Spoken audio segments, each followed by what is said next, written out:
The most valuable commodity I know of is information. Wouldn't you agree?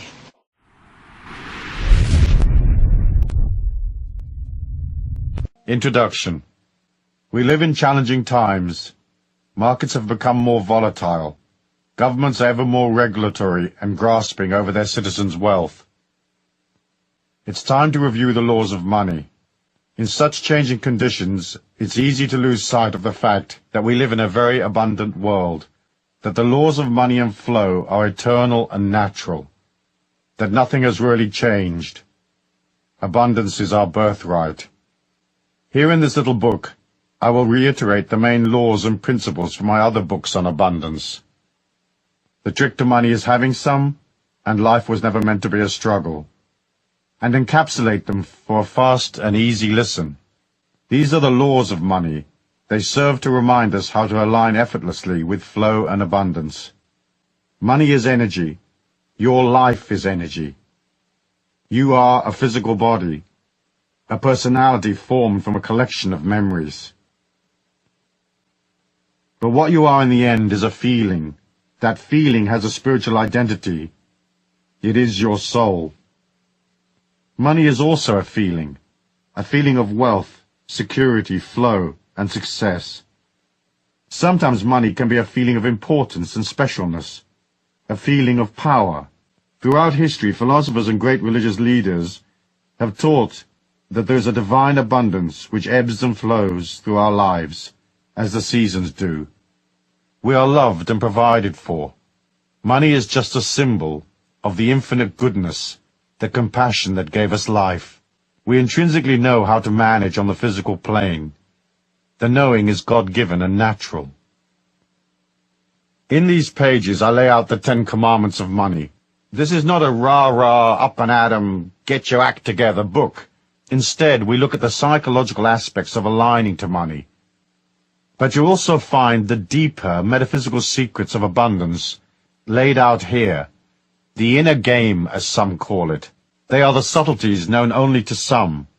Subtleties usually overlooked because they're not immediately obvious. We each have to search within to comprehend the ebb and flow of money in our lives. It's one of the great spiritual lessons of the earth plane. As our physical balance, love and compassion, interpersonal relationships, and the other experiences we collect in life. Money is important. First, because obviously we have to eat. Second, because as divine spirits, we get a free body, and we're spiritually required to take that body around the earth plane to collect life's experiences. Mobility is important. It grants you the wherewithal to delve deep within yourself, to pull out your true power. From that personal power flows all the money that you'll ever need. At the end of your life, with all its triumphs and all its beauty, you're just a collection of memories you managed to acquire. Those memories make up your spiritual identity, your soul, expressed as a sacred, infinite feeling. And that composite feeling, the story of your life, is the real you. It's eternal, for within it is the divine spark of God. Over the centuries, money has gotten a bad rap. It has been associated with corruption and the misuse of power. The perception grew that somehow the rich deprived the poor, and that if you became wealthy, you disconnected yourself from love, goodness, and the God force. This is not necessarily so. I genuinely believe you can be rich and spiritual, and that with your abundance you can create love and compassion, using your wealth to help others strengthen themselves, so that they might also accumulate money. Each one spreading his or her wealth around, so that everyone can collect the experiences they need to become proficient in life's ways, to become fully transcendent and wise. In John Randolph Price's wonderful little volume, The Abundance Book, he cleverly reminds us that all the philosophies and religious systems of the ancients included the concept of self-sufficiency, that the ideas of harmony, peace, and abundance are common to all cultures. Price quotes 9 excerpts from the Bible. Abundance affirmations such as, "Beloved, I wish above all things that thou mayest prosper, and thou shalt remember the Lord thy God, for it is he that giveth thee the power to get wealth. Most of us don't remember these. We only remember money is the root of all evil. But the actual quotation is, the love of money is the root of all evil. Money of itself is a symbol of appreciation, a gesture of goodwill and compassion. It's only the negative emotions around money that are evil: greed, avarice, an obsession with power, and so on. Money is neutral. It's only a solidified form of energy, light. And light, of course, is also neutral. It can illuminate a church or cast shadows in a torture chamber. In the early Christian era, the church sought to control people. The ideas of self-sufficiency and the oneness of all things was edited out of the scriptures and religious teachings. Self-empowerment and independence were considered threats to religious authority and the feudal control of common people. But times have changed. Price points out in his booklet that the Transcendental Movement has, in the period of just over 100 years or so, reclaimed the concept of abundance, harmony, and the oneness of life. It began with Ralph Waldo Emerson and the early Theosophists, and then on via Mary Baker Eddy, the founder of Christian Science, and those who formed the New Thought movement, each one helping to re-establish the spirituality of self-empowerment. John Randolph Price points out that the idea of spiritual empowerment of the individual was carried from tentative beginnings to a greater and greater acceptance, finally emerging as a great spiritual light. This has been carried through the decades into this century via important teachers like Charles and Myrtle Fillmore, Unity, Nona Brooks, Divine Science, and of course Ernest Holmes, Religious Science. It was these courageous forerunners who allowed the new age of enlightenment to take hold and new thought to pervade our modern societies. The ideas of self-sufficiency, abundance, and enlightenment are no longer threatening to many. People now realize that they are responsible for their own empowerment. They see that taking responsibility is a spiritual act. It allows each one the freedom to become more.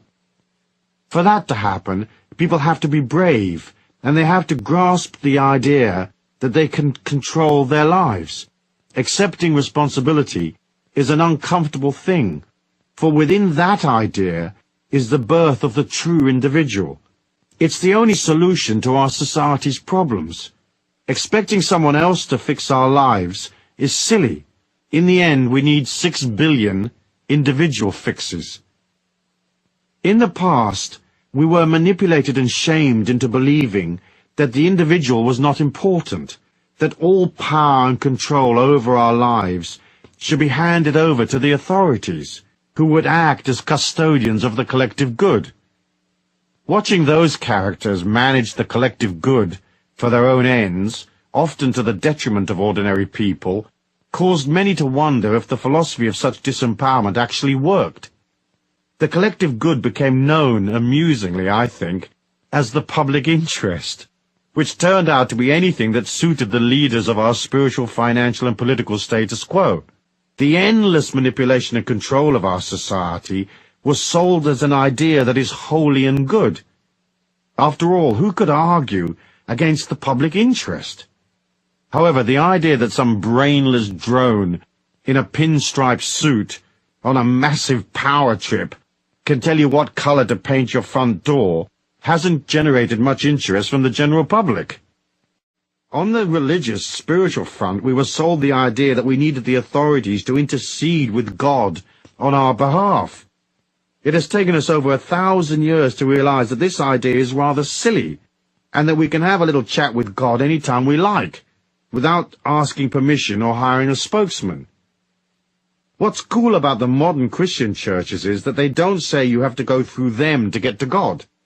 Instead, they teach people to empower themselves. Of course, the concept of taking responsibility and empowering yourself and granting yourself the freedom to guide your own spiritual destiny are radical ideas which are still taking shape. Look at our Western democracies. In theory, they are free, but in reality, what freedoms do we have? There are millions of rules that empower the authorities while milking the citizens and controlling every aspect of our lives. I often say you are free as long as you don't want to do anything. The minute you get a creative money-making idea, the political system jumps in with you. In true mafia style, they become your silent partners. You get the work and the risk, and they effortlessly get a large chunk of the reward while placing 100 hurdles in your way. In Europe, where institutional control was invented for the most part, self-empowerment still isn't considered cool. The idea that you might want to make money, become abundant, and direct your life is still regarded as brutal, egotistical, and rather nasty. Anyone headed in such a direction will have to plow through endless negative waves of antagonistic opinion. They will have to be brave and face the manipulators, who heap shame and ridicule on anyone who seeks to break out of the straitjacket of the old mindset. Still, we haven't lost heart. Our time has come, and the rules of money are simple. It's not too hard to quietly thread your way through the morass of nonsense, to still make it and become free. Millions of energetic people have done it, in spite of the system. The new idea is here. Control is very old-fashioned, and our societies will gradually change as people come to see that the old system just doesn't work. I think the pioneer spirit of the Americans has allowed them to embrace the idea of individuality more readily. People there are more free. They're not so tied to the memory of ancient feudal systems. As a result, the new thought has gained ground in America, and individuals can strive for abundance, liberty, and mobility without feeling bad about it. People want to be free. They want to experience life to the full, without having to subjugate themselves to restrictive institutional controls. It stands to reason. Yet even in America, a push-pull process has been going on for 50 years between the old-style forces of control and the new ideas that seek to liberate. The advantage Americans have is that they aren't subjected to the shame inflicted on ordinary Europeans who seek self-empowerment and wealth. That fact allowed progressive religious leaders like Ernest Holmes to form Christian churches which taught self-empowerment. These progressive modern churches have radically changed the old ideas. They, more than anything else, have given birth to the Age of Enlightenment. Chuck in the hippies, flower power, and the New Age movement, and suddenly great swathes of the population are thinking differently. Each one is pushing up against the thought police, those who seek to disempower and impoverish us while controlling, marginalizing, and ridiculing alternative ideas. John Randolph Price says, "It is now estimated that at least 25% of America is involved in some measure with what is considered esoteric philosophy or New Thought religion. And right in the mainstream of this consciousness is the truth that God is boundless wealth, and as expressions of the infinite, we have an abundant inheritance." In the time frame of history, these ideas are brand new, and yet they have swept America like wildfire and spread from there across the Western world. The concept of abundance and self-reliance is being given a new image. Teachers have carried out the new idea, saying it's okay for individuals to take control of their lives, and wealth, when used sensibly, is spiritual, desirable, and above all, natural. That's not to say that poverty is necessarily unnatural, for some are born into difficult situations where they lack opportunity or education. Yet we can all rise, no matter how humble our origins, for money is energy, and generating energy requires nothing except enthusiasm. We should also remember that the inability to align to money in abundance is not a misfortune, nor is it necessarily bad luck, or a sad karma that you've been lumbered with. More often than not, a lack of money is the result of errors in the fine-tuning of the buttons and knobs that make up the real you. and your grand plan. The difference between the tramp and the millionaire is an almost imperceptible shift in consciousness and vitality. You too can make an upward shift simply and easily. You can learn to be more open and place yourself in the flow while learning the subtle laws of money and abundance so that life's opportunities come to you more naturally. It's all part of your spiritual journey. That is not to say that people who are very rich are necessarily very spiritual. Some are naturally adapted to the marketplace of life. However, in order to be a complete, whole, divine being with a bag full of memories and experiences, you may need to make the adjustments. So here are the 10 Commandments of Abundance, along with the underlying metaphysics and a brief discussion on what action you might take. I trust that I can remind you of the things you already know, bring to your perception things that you may have missed, and urge you to take certain actions so you can step into the prosperity and security which is a natural part of our human evolution. Yes, the rules and regulations of life can make things a bit harder, but if you have the knowledge, it becomes easy once more. By the end of this little book, I hope I will have convinced you of that. In addition, I hope that you will see that in some instances, compassion can be described as the manifestation of love in action, and that money is, in part, the fuel by which you express a greater compassion, by transcending a poor self-image, loving yourself, being there for others, and being grateful for the immense gift that has been bestowed upon you, the first and greatest gift you will ever receive, the gift of life. The law of abundance is natural and God-given. Concept. Since the beginning of time, philosophers, visionaries, and great spiritual leaders have talked about the natural abundance of our planet.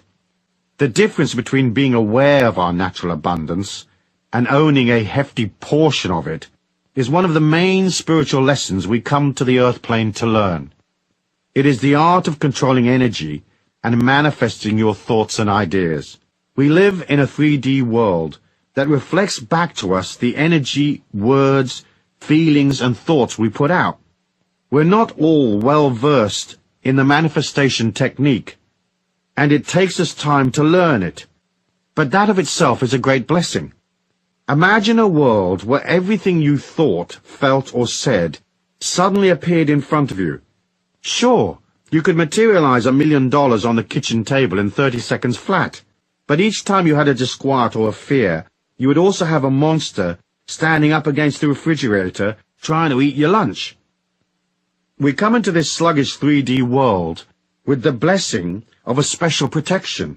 We can have thoughts and feelings that don't instantly materialize in front of our eyes, as they do in some of the spiritual dimensions I've experimented in via the out-of-body state. So the fact that you can't just materialize money may seem a hindrance, but it's also a part of a greater protection, which allows you to learn the art of manifestation without getting hurt in the process.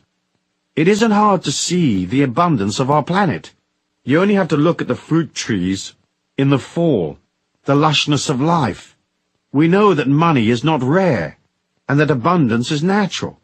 Buckminster Fuller calculated that if all the wealth of the world were divided equally among its citizens, each and every one of us would be a millionaire. It's natural, therefore, for everybody to be abundant.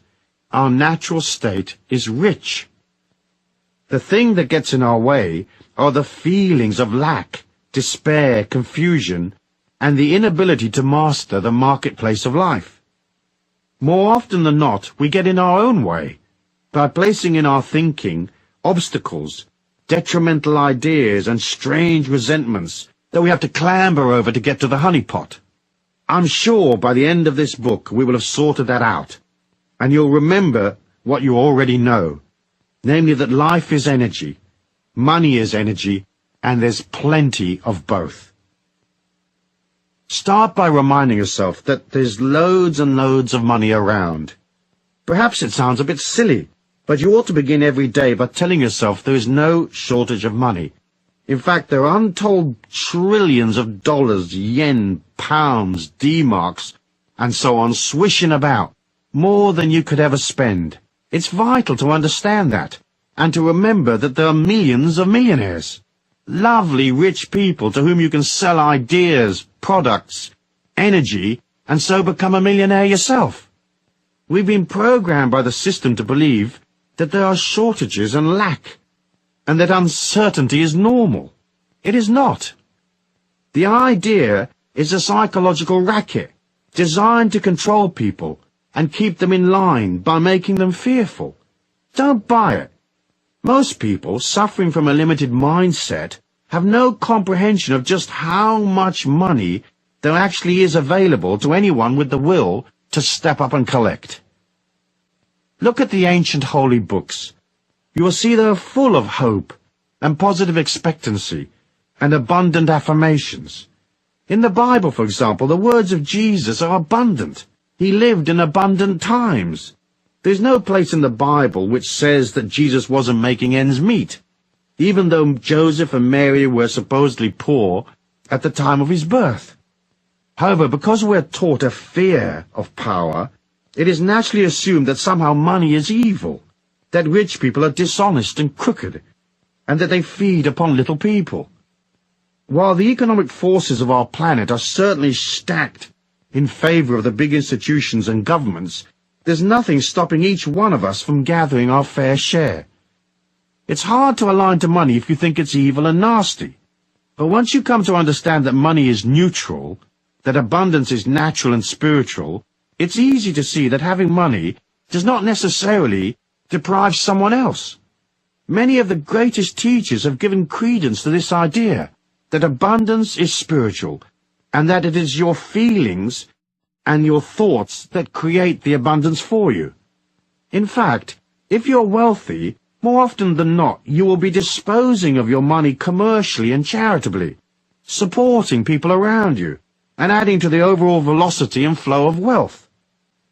As I said elsewhere in my writings, there are trillions of dollars zipping about electronically on any given day. Those electronic signals are literally passing through your body right now, as are all the TV and radio signals that are in your local area. If you stop and think about the millions flowing through your hands right now, imagine making a slight flick of the wrist in order to halt some of that loot in transit, so it sticks in the palm of your hand. A flick of the mind is faster than a flick of the wrist. Money is good.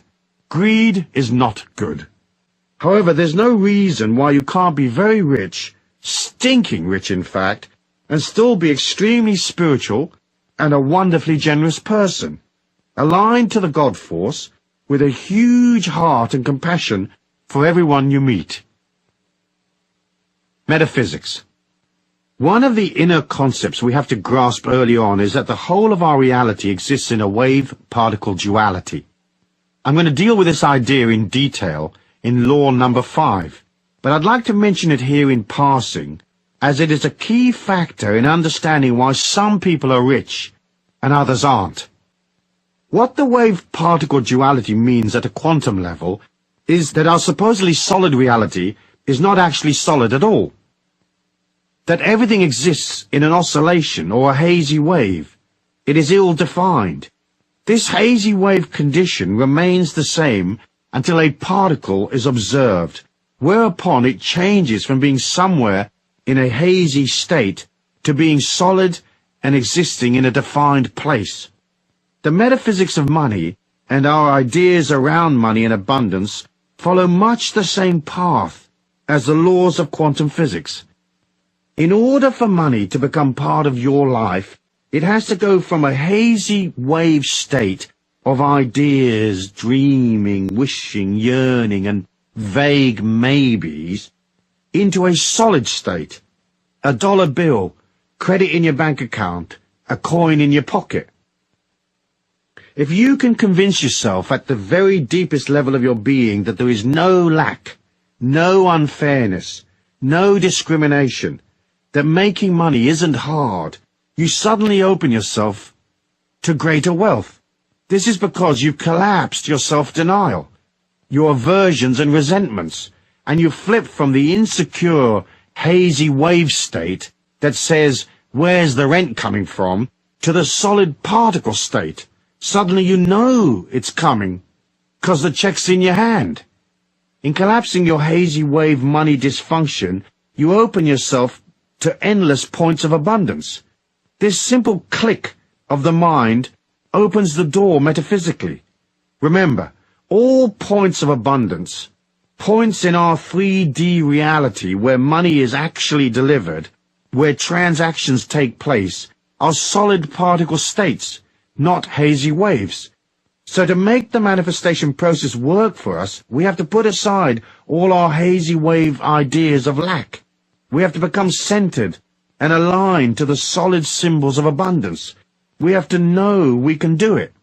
When thinking about your money flow, say to yourself this: there is a way, and I will definitely find it. This affirmation works well for most all of life's little problems. Action. Take a little time over the next few days to stop and concentrate on things that you consider to be manifestations of abundance. Go to places where wealthy people hang out. Look at the symbols of their wealth and affirm the abundance of this earthly dimension is holy and good. Yes, money can be used for evil purposes, but in itself it has no energy. To make your feelings right, you've got to agree that abundance is natural. You can't look at abundance with anger or envy. You can't become abundant if you exclude yourself. So when you see a person in a limousine wearing fine clothes, if you say consciously or subconsciously, "What a rat! That lifestyle's not for me. Poverty is holy and good," you deny your potential. It isn't easy for most ordinary people to look at extreme manifestations of wealth and join in the idea. The ego is too racked with jealousy or inadequacy and judgment. We'll look at a palace and we'll say, "That's not my kind of house." We'll see expensive things and say, "That's far too much for me." To be abundant is simple, but first you have to be able to join with your feelings. It's not vital that you can instantly visualize yourself in the presidential suite of a 5-star hotel, providing you don't deny yourself the possibility. In other words, you may say, "I don't have to stay at the Grand Hotel, but it's certainly something I could take in my stride. It's certainly something that I'm pleased exists. Moreover, I'm thrilled for the people checking into the presidential suite right now." In this way, you switch from the negative affirmation that money is bad and poverty holy to the idea that money is neutral, that abundance is natural and God-given. So, acknowledging abundance as a daily affirmation is a part of your disciplined action plan. Make a point of noticing the plum tree full of fruit. Gaze at fields of wheat. Meditate on the endless rows of vegetables at the supermarket. Accept the warmth of the sun as it rises each morning, and engage your childlike self in awe at the abundance of stars in the night sky. Now do this. Get a 7-day candle, one of those votive candles in a glass jar, and place it in the southwest corner of your home. With the candle you can place any sacred or power objects you may have. Next, you'll write a letter to the universe at large asking for a cash refund. I'll explain. In this lifetime you've worked, and you've helped people, and you've loved and cared for them, and you've generated good energy, much of which you didn't get paid for because naturally you didn't expect to get paid for kindness. But you're entitled to a cash return for all that love and energy you put out. But only if you ask for it. So ask. Tell the universe, "Hey, I've done this and that, and I've worked diligently on myself, and I've helped others. And as money is only energy, and I've put out loads and loads of energy, I want a return of that energy, a refund, and I want it in cash and right away, or anyway, as soon as possible." Add a sentence that says you love and believe in yourself, that you love and believe in others, that you know the world is abundant, and that you feel worthy and entitled to your cash refund. Light the candle and put the letter with it. Then each day visit your sacred spot and ponder on the imminent arrival of your refund. Do this until your refund appears, restating your affirmations and replacing the candle each week for as long as is necessary. It's okay to leave these candles burning all the time. Just make sure it's in a safe place. Expect a surprise. You'll be amazed. When I did this exercise, I waited for a few weeks and then $30,000 dropped in my lap unexpectedly. Nice refund, I'm thinking. Chapter 2. The Law of Flow. Concept. Everyone can get their head around the idea that abundance flows. We watch it daily, flowing and not flowing. Here's the subtle trick to being in the flow. But first, let me remind you that a positive attitude goes almost without saying. The more you moan and affirm you don't have enough money, the more it slips from your grasp. Maddening, really. But when it slips away, that of itself becomes a negative affirmation of how unfair the system seems to be. Of course, it isn't unfair.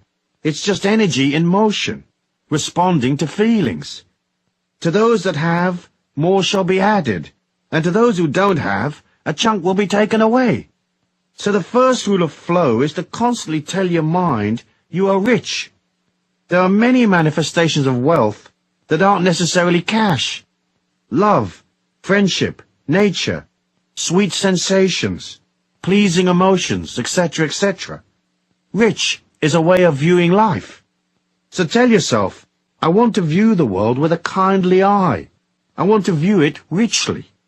Remember, your unconscious mind, the powerhouse of your soul, doesn't know if you're rich or not. If you tell it you're rich, it will accept that as gospel. You have to believe in luck and flow and goodness, even when cash-wise, things might be bloody awful. Perhaps it goes against the grain, but if you see your affirmations as just that, affirmations, you can affirm your abundance and good fortune even when things look a bit dodgy. The poorest person has things to be thankful for, so affirming your abundance is an act of gratitude and humility, as well as a way of keeping yourself in the flow. People get into trouble understanding flow because they can't tell the difference between effort and struggle. So they'll get an idea, and everything tells them it's not working, and yet they plug away, doggedly going through the agony of it all, because someplace back there somewhere, someone told them that whacking their head against the wall was an honorable way of conducting themselves. Not quite so. Struggle causes a lot of pain, because it involves a lot of negative emotion. Struggle is also very hard work. All ideas that are holy and good and honest, ideas that serve humanity and yourself, will have a positive energy of their own. When you head out to materialize a money-making plan, it will gather momentum. It's as if the universe at large leads you step by step, showing you the way. That's flow. You meet the right people. You sit in the right seat on the plane, and next to you is the very person you need to connect with. It's a wonderful thing watching flow in motion. We all know what it looks like. When it's working, the trick is to be able to pull back when things aren't flowing. As I said in my little book, Life Was Never Meant to Be a Struggle, struggle is effort laced with emotion. As humans, we are required to exert effort to get things done. So if you're cycling up a hill delivering loaves of bread, you'll expend calories pedaling. Effort is natural. When one's energy expenditure gets wrapped in loads of negative emotion, that's when you flip to the unnatural, from effort to struggle. At that point, you should pull back and ask yourself loads of simple questions. Questions that highlight silliness. Of course you need perseverance when times are tough, but perseverance mustn't trip you into negative emotion. That will destroy your dream real quick. So if things aren't flowing, watch the signs very carefully. What little adjustments can you make to get things moving? Is your plan realistic? Do you have the wherewithal to pull it off? Are you missing some component? If you're missing a piece of the jigsaw, what does that piece look like? Is the piece inside you, or where will you get the bit you need? It's okay to go up the path a little way, only to discover it's not right for you. As long as you realize when things aren't working, and pull back. The trick is to evaluate and ask yourself, is this a stupid idea or not? Am I going about it arse backwards or what? Do I need this suffering, or is my suffering voluntary? Remember, it's not a defeat to pull back when things aren't right. You can always wait for things to change. The fool plugs away regardless of the signs. If you are aware, you'll pull back, or perhaps continue slowly forward, watching carefully, making adjustments as you go. Remember, don't be impatient. Things always take longer to materialize than you think they will. That's because our minds can move faster than the 3D reality in which we all exist. Also, it's okay to make mistakes. It's okay to fail sometimes. See these as mini seminars you attend to teach you the tricks of life. Of course, the main trick is to be flexible and easygoing and light-hearted, and to learn, learn, learn. Life's a seminar. We learn by stuffing it up. So be kind to yourself. Although flow often seems a form of magic, it actually stems initially from order and planning. It's much easier to experience a great good fortune when you're organized and ready and able to receive the abundance due to you. So ask yourself, am I ready? If someone shows up right now with my special opportunity, can I respond? Am I flexible? Can I move and go in an instant? Flow is energy in motion. So you have to become the embodiment of energy in motion, i.e. flexible, fluid, and fast on your feet. In passing, let's look at risk and reward. To make money, you will have to take risks, even if it's just your time on the line. The key to risk-taking is knowledge. For example, gambling is betting on an unknown outcome. Investing is betting on known possibilities. The difference is knowledge and the quality of your information. So when the amateur blackjack player is pitching his money on the run of the cards, he's gambling.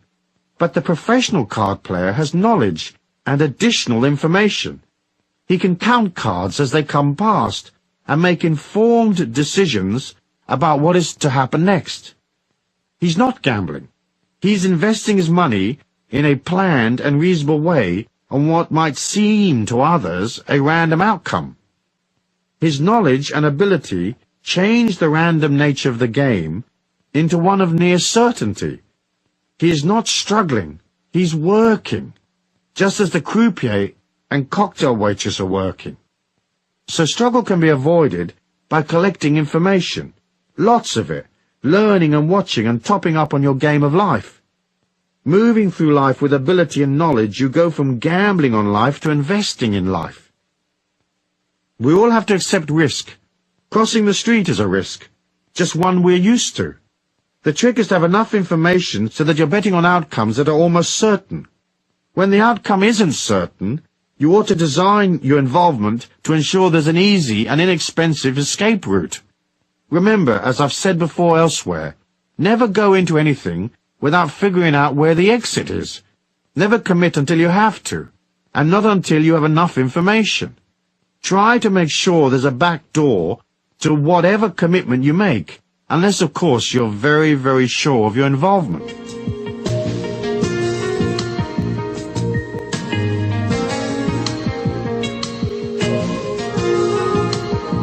Metaphysics. The metaphysics of flow is easy to comprehend. You figure it with your feelings. Your feelings are enormously powerful. They are your extrasensory perception. The mind can deduce from what it already knows and guess at an outcome. And millions are lost every day using this intellectual guessing method. But your feelings are more accurate, for everything is energy. So any deal or investment or any involvement with others has an energy of its own. That is its thumbprint, if you like. Use your feelings to stay in the flow and keep away from trouble. Remember, if an idea feels wrong, it is wrong. That's not to say that you should trash a deal whenever you have a moment of disquiet. It's just to say, if suddenly there's an energy shift, you're in tune with your feelings. That shift will alert your feelings. When something feels odd, stop and notice and take stock.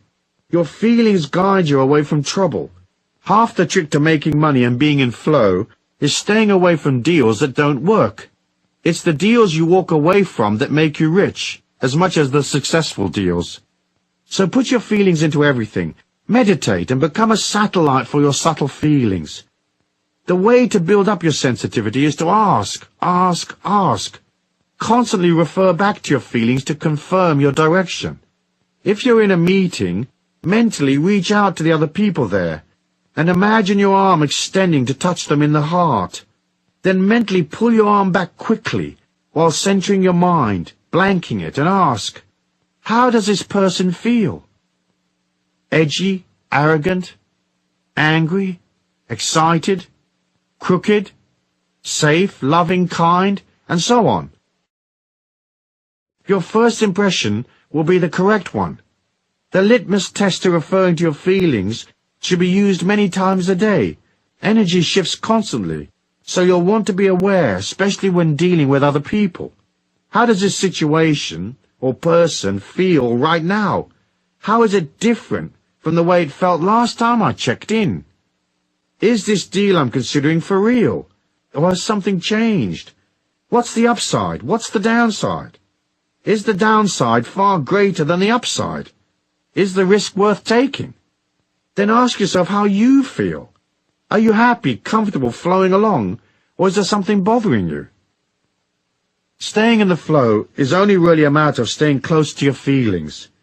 Struggle comes from a lack of awareness of self and from poor quality information. It is also compounded by the inability to turn back when the energy on a particular path peters out. Stay in the pocket. Be aware, shift and change. And never get into anything you can't walk away from. Keep these rules, and you will always be in the flow. Action. The action of flow is one of being alive and aware, ready to step forward fearlessly. You have to move towards your target, so do something each and every day that improves your situation and takes you closer to your dream. Sometimes that action may just be a simple thing that grants you more stability or more order, like perhaps you take a day out to tidy up your paperwork. Order of itself is a positive thing, is it not? Rarely do opportunities find you. Usually you have to be moving towards them. So heighten your ability to stay in the flow by heading out, talking to people, making contacts, stepping out from where it's safe and cozy, pushing against your comfort zones, reaching out.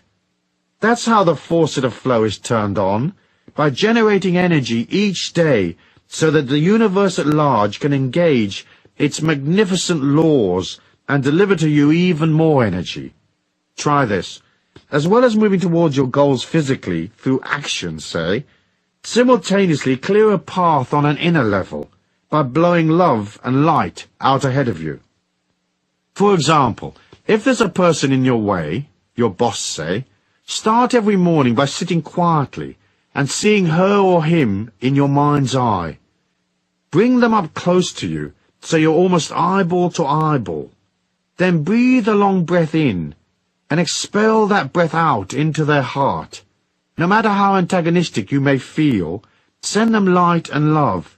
Do that ceremoniously 11 times. They will change. You'll see. If you need them out of your way, don't wish them harm or evil. Just do this.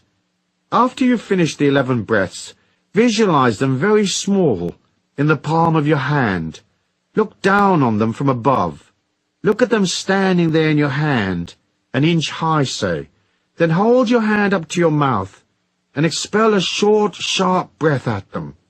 Literally, blow them away, saying, I release you with love and light. Go in peace to your highest good. But go! Using this method, I got rid of a bothersome IRS tax agent who'd been harassing me for 18 months.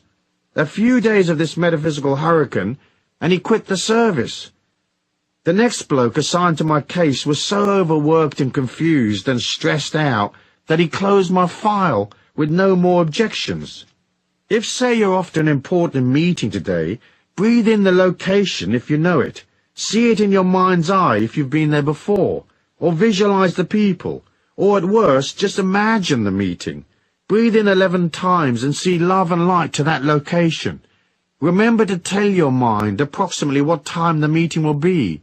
So say, I'm projecting this love and light to such and such a location for use between the hours of noon and 2 o'clock or whatever. Use your inner power equally with your outer strength. That inner power places good energy ahead of you. It gets rid of dodgy people and helps close the gap between you and money. That brings us to the next law of money, which is the law of distance. Chapter 3. The law of money and distance. Concept. In order to be abundant, we have to be close to money. Often our relationship to money follows a push-pull, love-hate pattern similar to our other relationships. Sometimes a marriage or an interpersonal relationship may seem close on the surface, but in reality may be quite distant on an emotional level.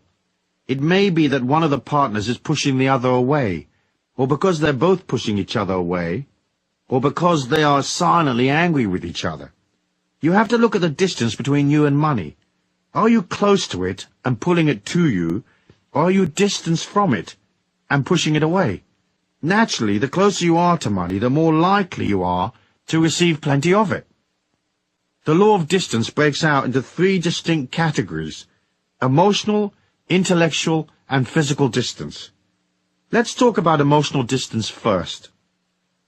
If you have subconsciously established an emotional distance from money over the years, and if that distance is embedded deep in your mind, an anti-money veneer develops around you like a rhino's skin. It's a bubble of energy that disempowers you, denying you access to the green stuff. In a weird way, the anti-money veneer is trying to protect you from getting money.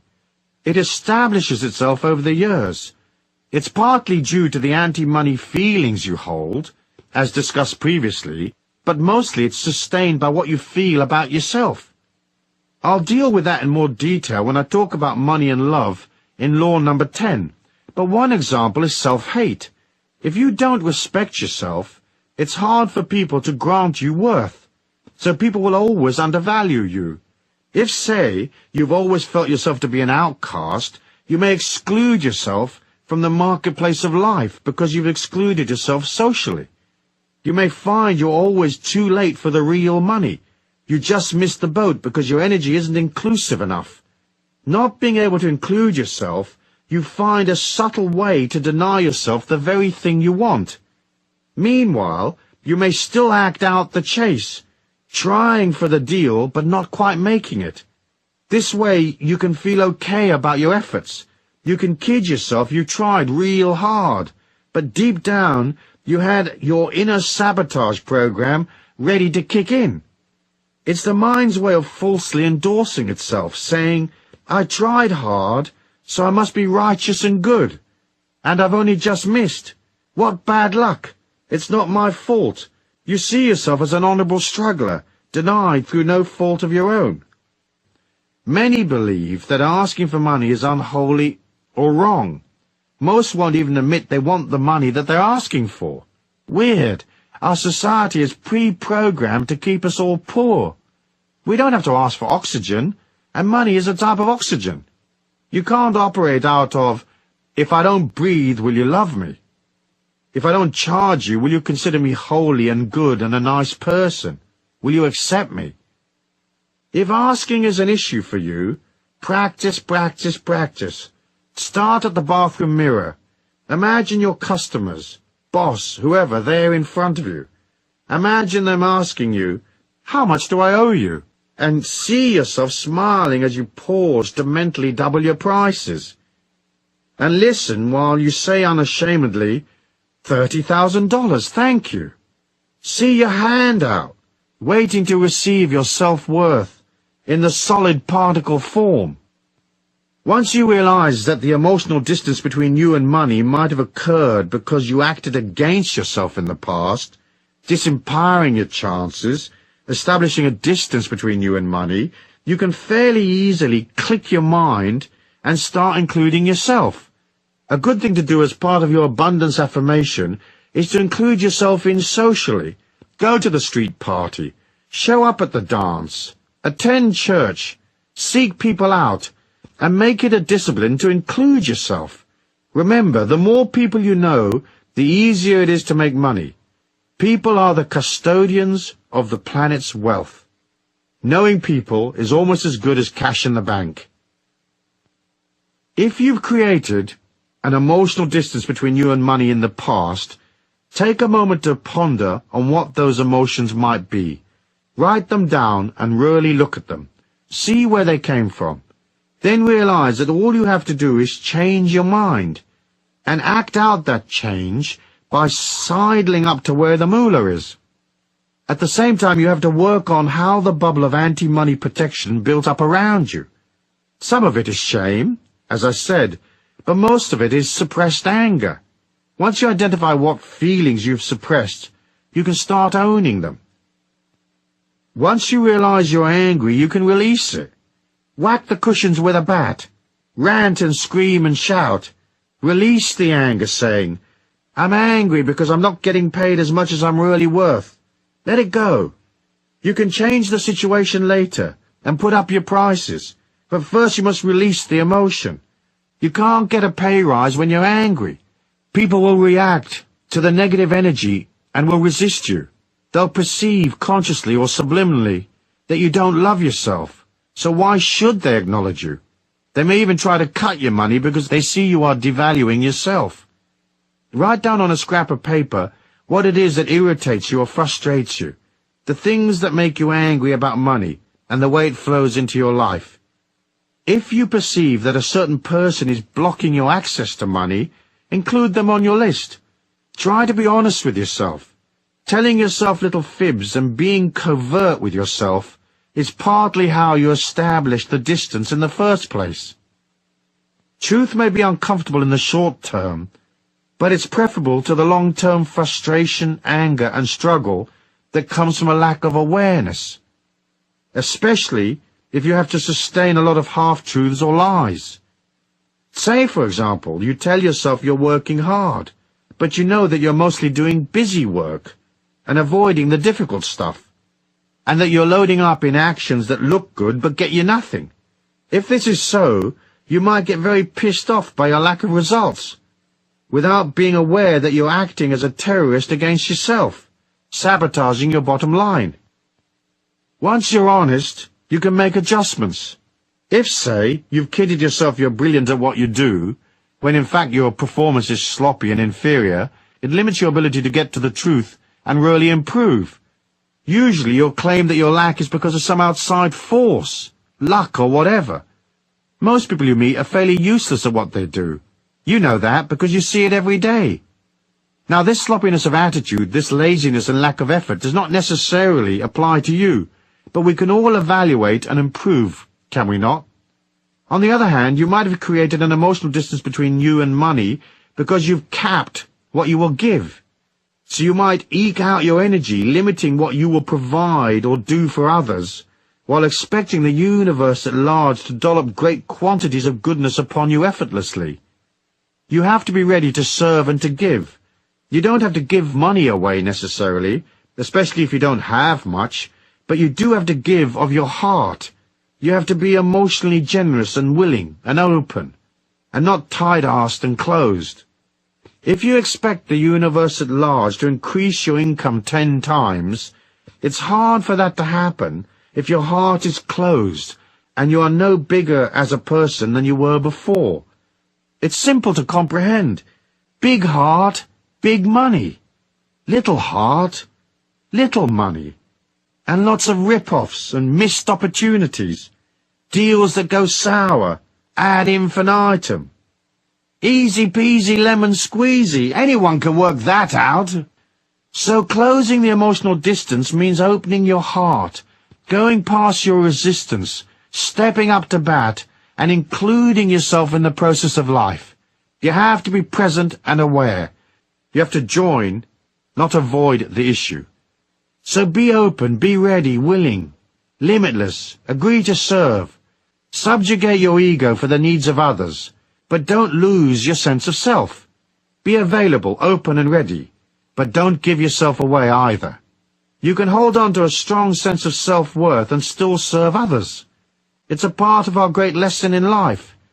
It's the act of going from a limited perspective to an infinite one that says money is everywhere. And the more open I am, the greater the potential for me to pull opportunities from everywhere.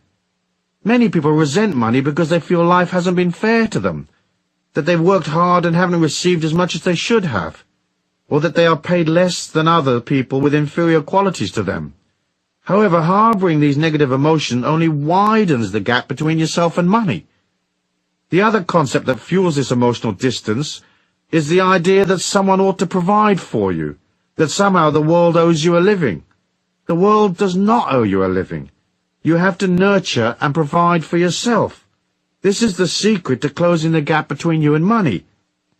Rather than blaming others, projecting your disquiet and lack, or your anger about money onto other people, begin to own your feelings. The intellectual distance between us and money usually results from a lack of understanding or knowledge. Sometimes we just don't know enough about what we're trying to achieve, or we're not well versed in the conditions of the marketplace, the ebb and flow of transactions. It boggles my mind the way many go into deals without knowing the people concerned, having little information to guide them, or they accept on face value the information presented without checking to see if it's accurate or not. That's not very clever. Another important thing is that many people never bother to learn their job or trade. Knowledge is power. The more knowledge, expertise, and connections you have, the easier it is for you to make a profit at the game of your choice. So if you're a commodity trader, for example, and you specialize in pork bellies, you're in a worldwide casino that's betting on the ups and downs of pork belly prices. You should be up to date on what's happening at the piggery. You should be well connected with institutions in the trade and in the flow of information. And you should know how to get hold of information independently and quickly. It's difficult to compete against a casino that is better informed and better financed than you are. To survive in the commodities market, you need as much expertise as possible and a good dollop of luck. Most people lose. You're up against the pros. And although you might have a hunch and hit a winner from time to time, in the end the odds are stacked against you, unless you know things that others don't know. They say the way to get a small fortune in commodities is to start with a very large fortune. In other words, the market is designed to part you from your money.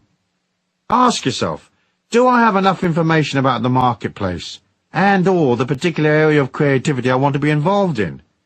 Am I a long way from the flow of information, an amateur in a professional's world? Or am I ready and up to bat? Maybe all you need to experience real abundance is to improve your knowledge and close the intellectual distance. In passing, let me mention another thing that can cause intellectual distance between you and money. There are a lot of money snobs out there, people who believe money is beneath them, that it's not stylish or proper to go for the cash. They are elitists at heart, so they seek to elevate themselves above the concerns of common people by feigning a disregard for the things that concern ordinary folk, like earning a living and turning a buck. Sometimes this elitism is a social class thing. Sometimes it's a form of spiritual elitism, where a person feels themselves far too holy-moly to be dealing with the trappings of the real world. Don't be a money snob, unless of course you've inherited millions. Then you can do what you like. The rest of us have to deal with life day to day, and money is a part of taking responsibility and accepting the system. You might as well enroll for the seminar and get it right, quick. That's the most pleasing way. It takes you to harmony and well-being and a stress-free existence via the shortest route. The matter of physical distance is simple to comprehend. Certain industries are located in certain places in the world. If you're a long way from where the action is, you may want to consider closing the gap. For example, if you want to make it big in movies, you more or less have got to be in New York or LA. It's pointless being in Arkansas if you want to be in films. Closing the physical distance is a matter of showing up in the marketplace, becoming a face that people know, demonstrating your expertise, and getting into the loop where the movers and shakers are. People who could bestow great opportunities upon you, perhaps hire you or give you a contract, aren't scouring the distant hills for talent. They're in the flow. The people they know and socialize with are also in the business, and they're communicating with those who made the effort to show up and declare themselves in the loop. So to make it, you have to go beyond your resistance, your shyness or inhibition, and head into the marketplace. It doesn't matter if you're not ready. If, say, you're a composer of pop music and you haven't got all your songs and demos together, you've still got to declare yourself in. It's a physical, emotional, intellectual declaration. You have to know what you're doing and be aware of which record companies are buying what acts, who's up and who's down, what's happening and what isn't. It's also a physical declaration of saying, I'm going to go past my shyness. I'm going to make the connections and enter the loop. Because knowing people is a very big part of closing in on my dream. I'm going to appear and play my songs in clubs. I'm going to put out demos. I'm going to become a commodity. Sooner or later I'll be noticed and a great prize will descend upon me. Metaphysics.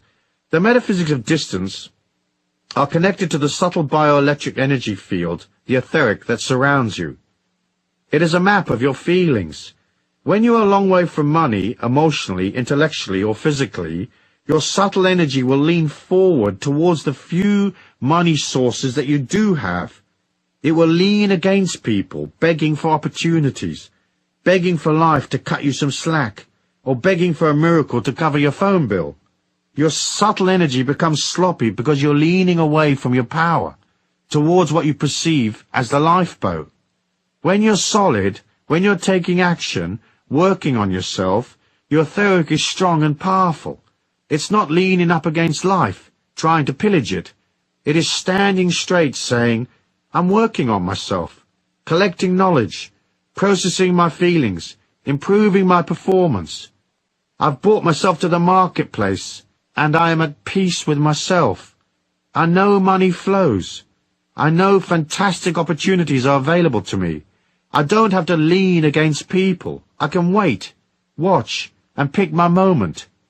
I'm not whining and begging, globbing onto people like some sort of sticky goop, hoping they will elevate me or cut me a special deal.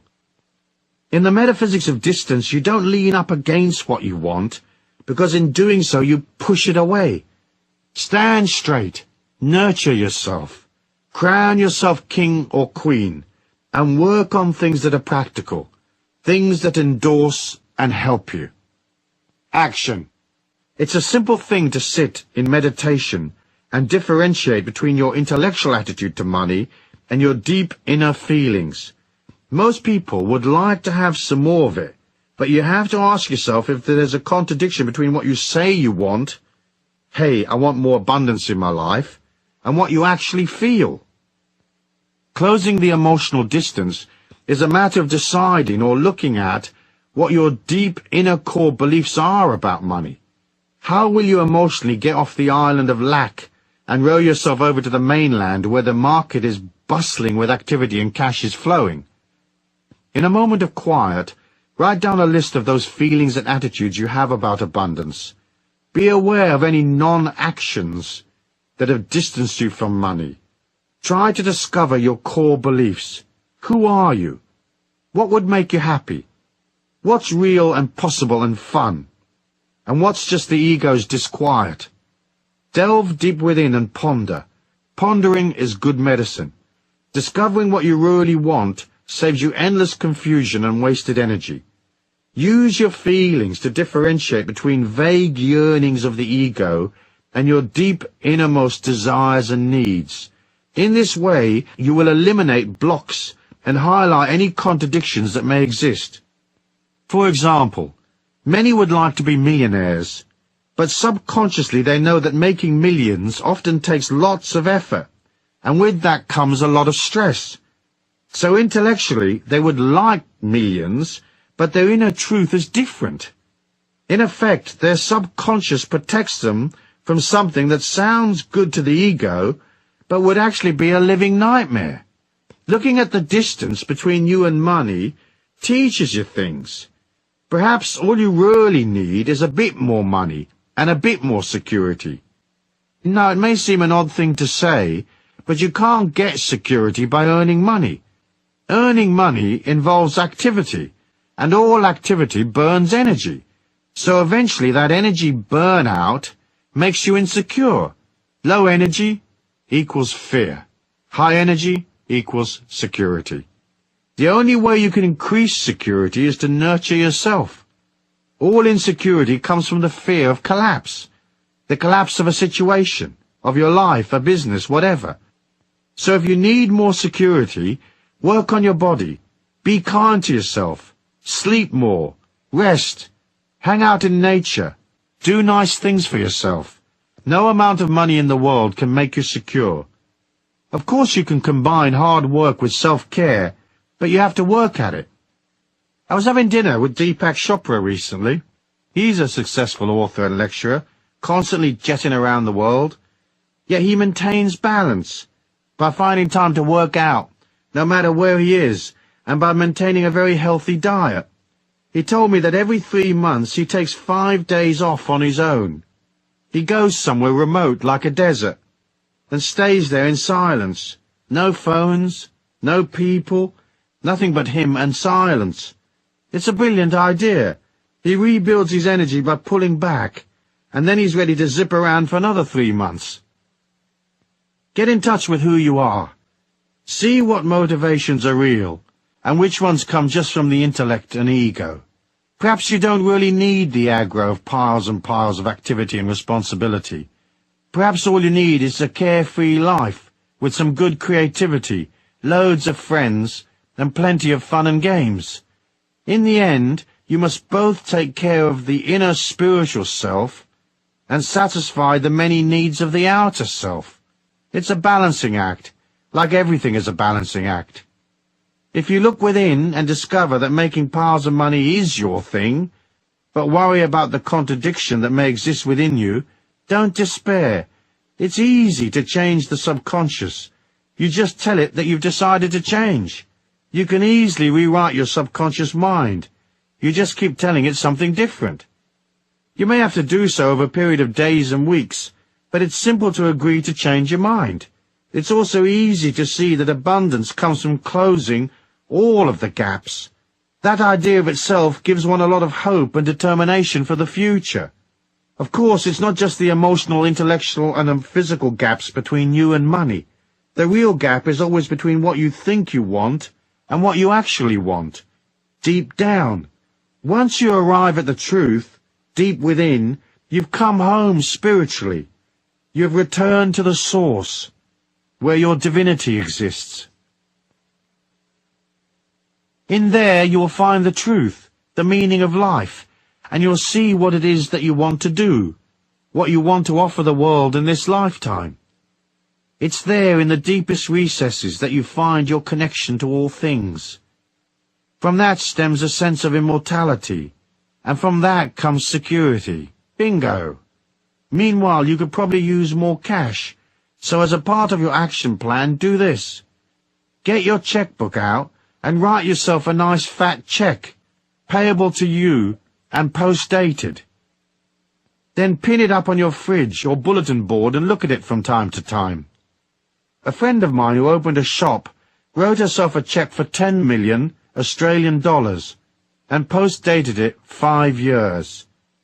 Her shops did well, and she probably had a few million when a company proposed that she franchise her stores. The deal was worth about 7 million. The franchise deal came in with just a few days of the 5 years left. In the end, she decided that she was into creativity, not accountants and lawyers and all the stress that comes with a deal like that. So she didn't follow through.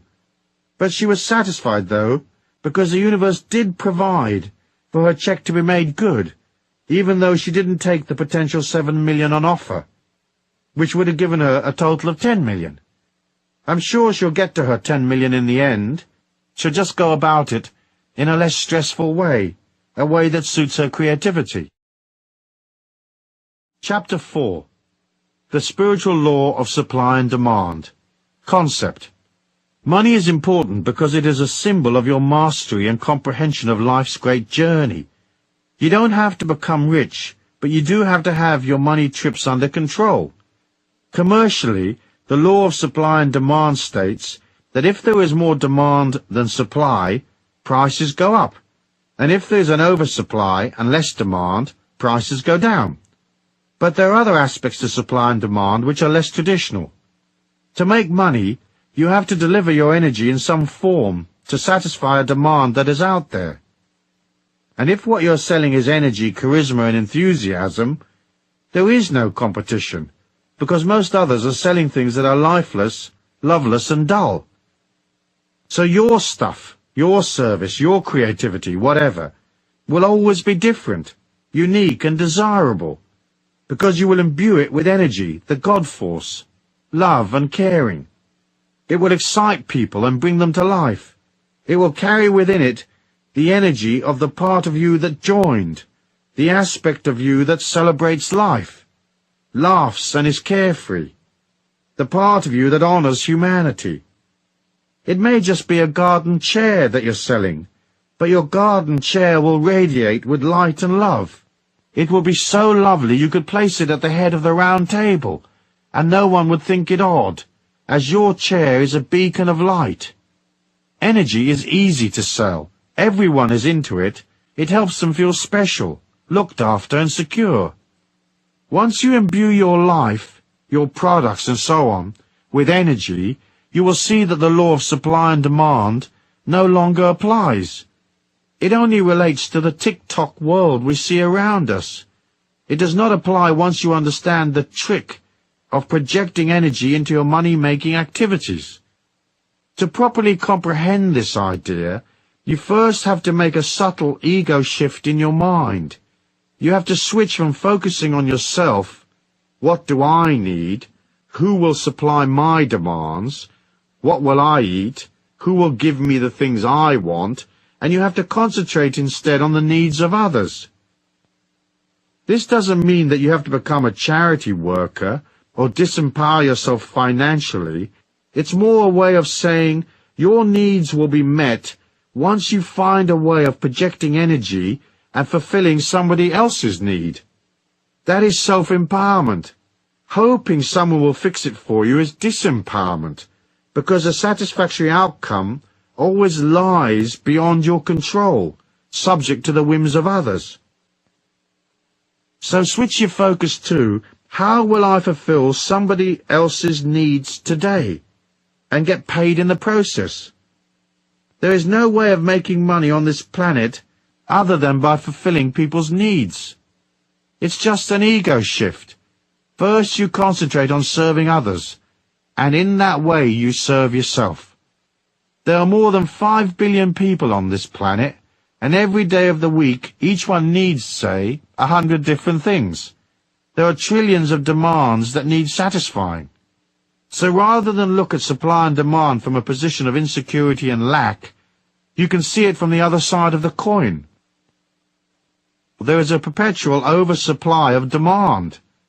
If you can't give people one thing imbued with an energy that shines like crazy, you sure as hell can find something else they'll want. When you're selling energy, you're selling light, so your possibilities are infinite. What will you supply? The things that humans buy come in 3 categories. They buy services, knowledge, or products. Nothing else. You can raise your energy, you can change your consciousness, you can align to the divine abundance in all life, but when people are attracted to what you are, you have to have a knowledge, a service, or a product to sell them. Simple, really. By concentrating on what people need, you become abundant. When you look at the marketplace of life, isn't it true that so many products don't work? How many restaurants have you eaten in that are not clean or customer-oriented?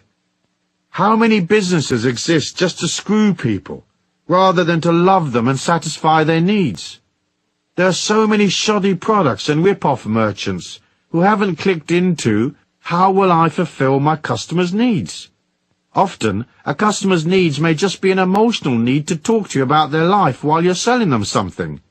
However, in order to get this supply and demand thing down right, you have to think in terms of energy, and you have to be clear what you will sell people.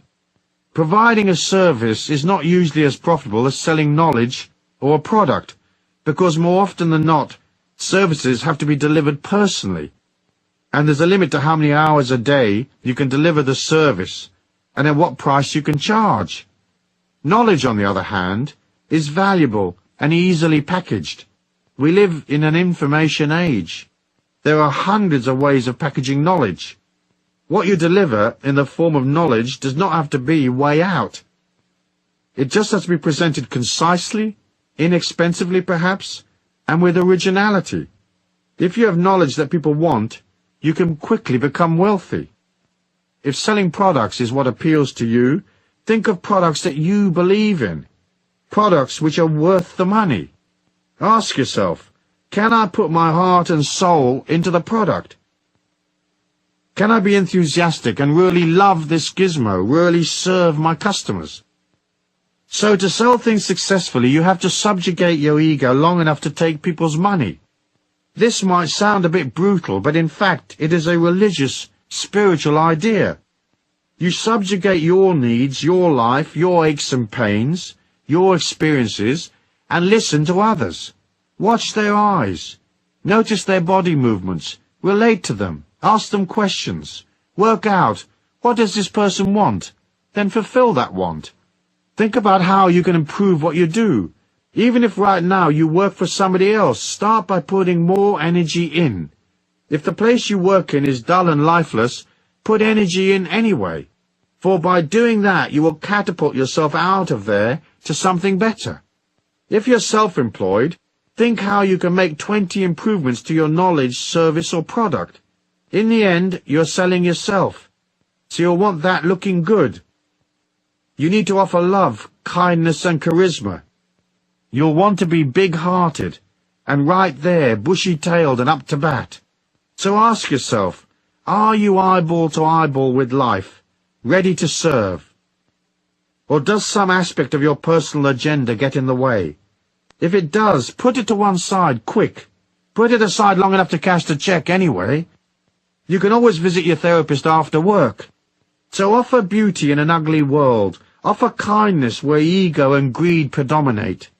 Be accommodating and free-flowing when others are uptight, edgy and stiff. It's so easy to understand. Take the product you're selling and visualize the divine light shining upon you. Breathe that light into your being and breathe it out. Place the light into the thing you're selling. If you are a massage therapist, project light into your table and your little bottles of oil. Most of all, project light into your hands before each session, and of course during each session. If you're selling things on shelves, touch them regularly. Move them about. Make them come alive. Give them energy. The little tins will be refreshed, even if they've been on the shelf for weeks and weeks. The more you touch and love the product, the more energy it has. The more likely it will belong to someone else in 10 minutes' time. If you sell information, make it original, clear and concise, and idiot-proof, so anyone can understand it. How often have you read instructions on how to access some information, say on the internet, and you wonder if it's written in Hindustani or ancient Sanskrit, or what language is it written in? Why is that? Because the person who wrote it was thinking of himself, not you. Just say it's a man this time. He lives in his own world in a basement with an IQ of 180. He hasn't seen daylight for many years, and the only human he ever talks to is a pizza delivery man. He couldn't give a stuff if you know your www.coms or not. You have to think of others. There are loads of people out there who aren't very clever, but they have money. Will they understand what you are offering? Then again, there are others who are fairly bright, but they can't unscrew a little nut, as their expertise lies elsewhere. When I see the words easy assembly on a product, I immediately flee to the safety of the parking lot. I know if they say it's easy, I'm going to have to hire a rocket scientist to figure it out. So what will you sell, and how will you make it irresistibly beautiful? In forcing yourself to supply a beautiful service, knowledge, or product by imbuing it with gentleness, love, and light, you are disciplining yourself to go from ego to spirit, from greed to abundance, from negative emotions to love. When you concentrate on people and you provide things for them, you're falling in love with them. Choose love to make your life abundant, and that love should be more or less unconditional, as best as you can manage anyway. Never forget that. Metaphysics. Inside your life's energy, personality, and mind is an oscillating molecule of infinite goodness, the divine light, the Christ consciousness. If you align to that infinity within you, You will always have energy. There's no limit to the amount of God force you can have. By concentrating on goodness, processing your shadow side, disciplining yourself beyond bad habits, and meditating on the light, you'll become a light being. As you glow effortlessly with this energy, you will project that light into what you do. So you may not only be selling apples that are nutritious and tasty to eat, but apples that come with a little bit of your God force energy. You never have to compete once you infuse yourself and what you do with light. So your apples will outsell everybody else's. It's a matter of calling the light into your life. Put energy in. Visualize light going into the service you provide. Put light into your CD, musical tape, or the book you're packaging your knowledge in. Feel the manuscript bathed in light, or feel your product to be a part of the God force, albeit a tiny manifestation of such goodness. Remember, you are a teacher. You are helping people, making them feel safer, taking them from fear to love, from ignorance to knowledge. You are hauling them with a bag of apples from restriction to freedom. By mentally pushing these ideas into what you do, you are projecting the light out from yourself, and you're offering God. People will buy God-like apples a long time before they buy an ordinary apple. Once you have the God force in what you do, there's no more competition. You are no longer a victim of the vagaries of the market, the ups and downs of supply and demand. You're out on your own, miles ahead of the rest. I know a young man who opened a shop. It was minute, just 2 little rooms. The whole thing wasn't much bigger than the average kitchen. The shop sold candles, incense, aromatherapies, and so forth.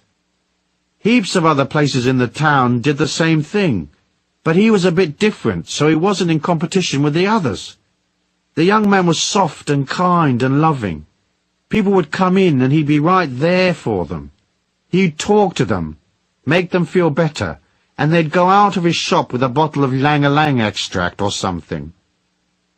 I'm sure many didn't know the difference between Lang-a-Lang and Ding-a-Ling, but it didn't matter because it felt safe and correct and nurturing. He had a little fountain in the doorway, and that felt nice, and the shop was spotless. The few shelves he had were always fully stocked and neat. Little signs explained things, and he explained things, and you could pop in for a remedy for your granny's arthritis.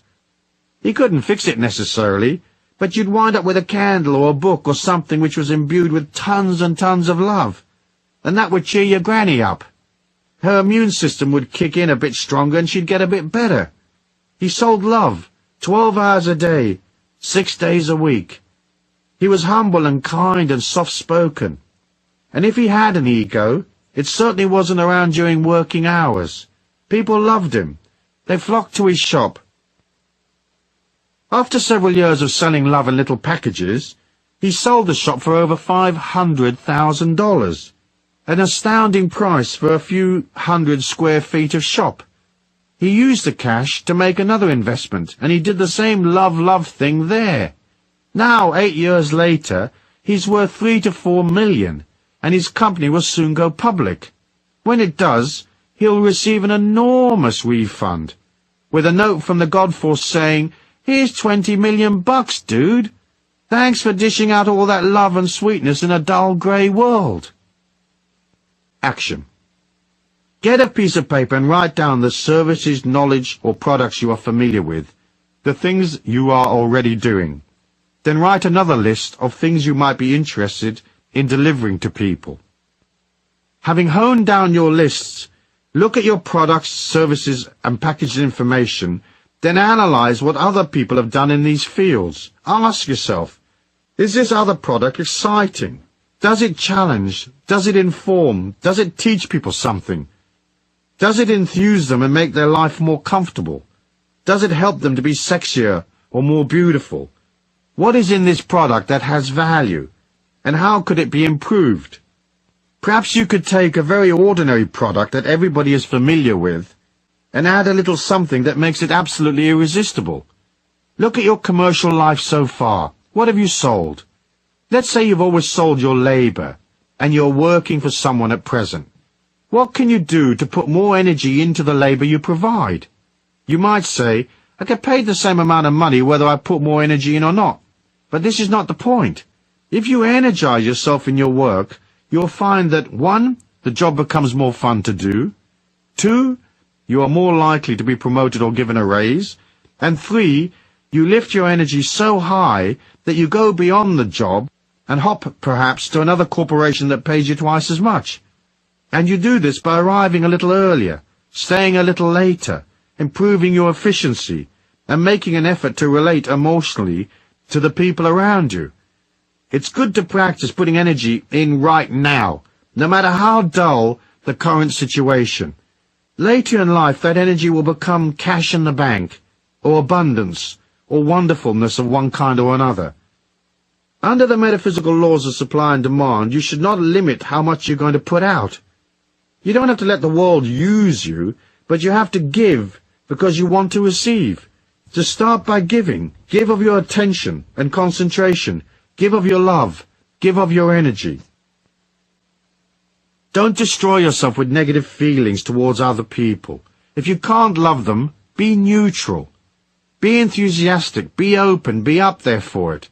For in limiting yourself, you get stuck in one place on one salary for the rest of your life. As you agree to give as part of your action plan, and as you begin to look at how you can improve your service, knowledge, or product, it will take you to the next step. It carries you to a higher energy, a greater velocity, a larger salary, and bigger opportunities. It opens you to easy money. You'll find some money, or win some, or a great dollop of moolah suddenly drops in your lap. Expect a payoff. Excuse me, what do you want to do tonight? Same thing we do every night, Pinky. Try to take over the world. Chapter 5. The Law of Money, Concentration, and the Wave-Particle Duality. Concept. I touched on wave-particle duality in Law 1 as a key factor in why some are rich and some aren't. The wave-particle duality of the subatomic world shows us subtle qualities to the getting of money that we've only recently begun to understand. What we learn from quantum physics is that all subatomic particles exist in 2 states. Initially, they are in an amorphous, hazy, ill-defined wave state, meaning they're not solid. Once we decide to observe a particle, the act of observation collapses the hazy wave, and suddenly the particle becomes solid, with a real identity and a defined location. That's how our 3D reality becomes solid. You do this strange magic trick every moment of your life. You make life real by observing it. Our brain and consciousness is a quantum field like any other. You are trillions upon squillions of little particles. Your mind and your consciousness are signals given off by a subatomic field of energy. Our money-gathering activities seem to follow the same quantum laws. Money and financial abundance exist in both a potential hazy wave state and an actual solid state. The solid state is easy to comprehend. It is the cash and credit you use every day. When money is not in its solid particle state, it exists only in its hazy wave state, as a check that may arrive, a possible lottery win, a deal that may happen, and so on. The act of taking money out of its maybe hazy state is the act of manifestation. That act is accomplished by observation. At any given moment there are trillions of hazy state dollars which potentially could become yours, and it is through the power of your mind and the power of concentration, observation, that you collapse money from a distant hazy wave maybe to solid wealth, cash in hand. Concentration is how we pull to us the opportunities we need. Yet we have been taught that concentrating on money is evil, or at best it is a rather undesirable trait, a bit greedy and egotistical. In Europe, children are taught that wanting to make money is close to satanic. The first thing to do is concentrate on the abundance you do have. Make it solid and real by acknowledging it. It's easy to overlook the many things we are granted. Oxygen, the blood running through our veins, the food we eat, the people we know, the love we have for our friends and family, the companionships of animals and nature, the warmth of the sun, the sustenance of water, the air and the earth. All these things are around us. They are our temple, so to speak. We have to be grateful for what we have. The concept of the wave-particle duality is the understanding that you will act in one of two ways. In affirming that what you have is abundant, you collapse all the negative possibilities of lack. On the other hand, by being emotional and fearful and focusing on what you don't have, focusing on the problem rather than the solution, you intensify the confusion. You empower the lack, and your chance of collapsing the hazy wave into its solid state become less and less possible. Which takes us right back to, whosoever hath, to him shall be given. The Bible writers were talking subatomic physics when they wrote that. Metaphysics. The metaphysics of the wave-particle duality are slightly more complex. It lies inside the subtle bioelectric energy that exudes from your body. This energy, often referred to as your subtle body or etheric, is where your feelings exist. As I said before, you are a feeling. And that feeling, or thumbprint of what you are, is inside the etheric. So part of transforming the way you handle your life, not just from the point of view of abundance, but your personal power as well, involves developing a solidity inside that bioelectric etheric field. This consolidation of power can come about in many different ways. One of the fastest ways to raise your energy is to be more disciplined, to take time out to exercise, eat well, meditate, pray, take time to develop order, and time to establish a positive expectancy, to see your life flowing. All these things will raise your energy, but more than anything else, you have to begin to oscillate at a higher level. Oscillating at a higher level is opening yourself up to the light and the abundance of the God force that is in all things. So enter a meditative state and feel the light moving through your subtle body. Keep your meditation simple. See the light coming into your heart chakra, into your throat, and then on up into the center of your forehead. Feel the light streaming down through the crown at the top of your head. Know the light is everything, that you are everything, and that you are the light. You can therefore be everywhere. But once the concept of I am light is firmly established in your mind, you exit the finite world of the ego personality and enter the infinite world of your spirit. Now you are enormous, everywhere and eternal. Now feel the whole of this planet inside your heart. Visualize the planet Earth as a small entity that is orbiting your heart round and round. In this way, what you're saying is, I am bigger than life. I am bigger than my circumstances. I am divine light, eternal. So I am metaphysically larger than the confined space of this planet, or my life's day-to-day needs. It's a matter of standing astride the whole planet, like a huge colossus with the earth at your feet, knowing that you are in control of your life, and that there is a magic and a power all around you that will bring you endless rewards. You don't have to understand the mechanism of how it works.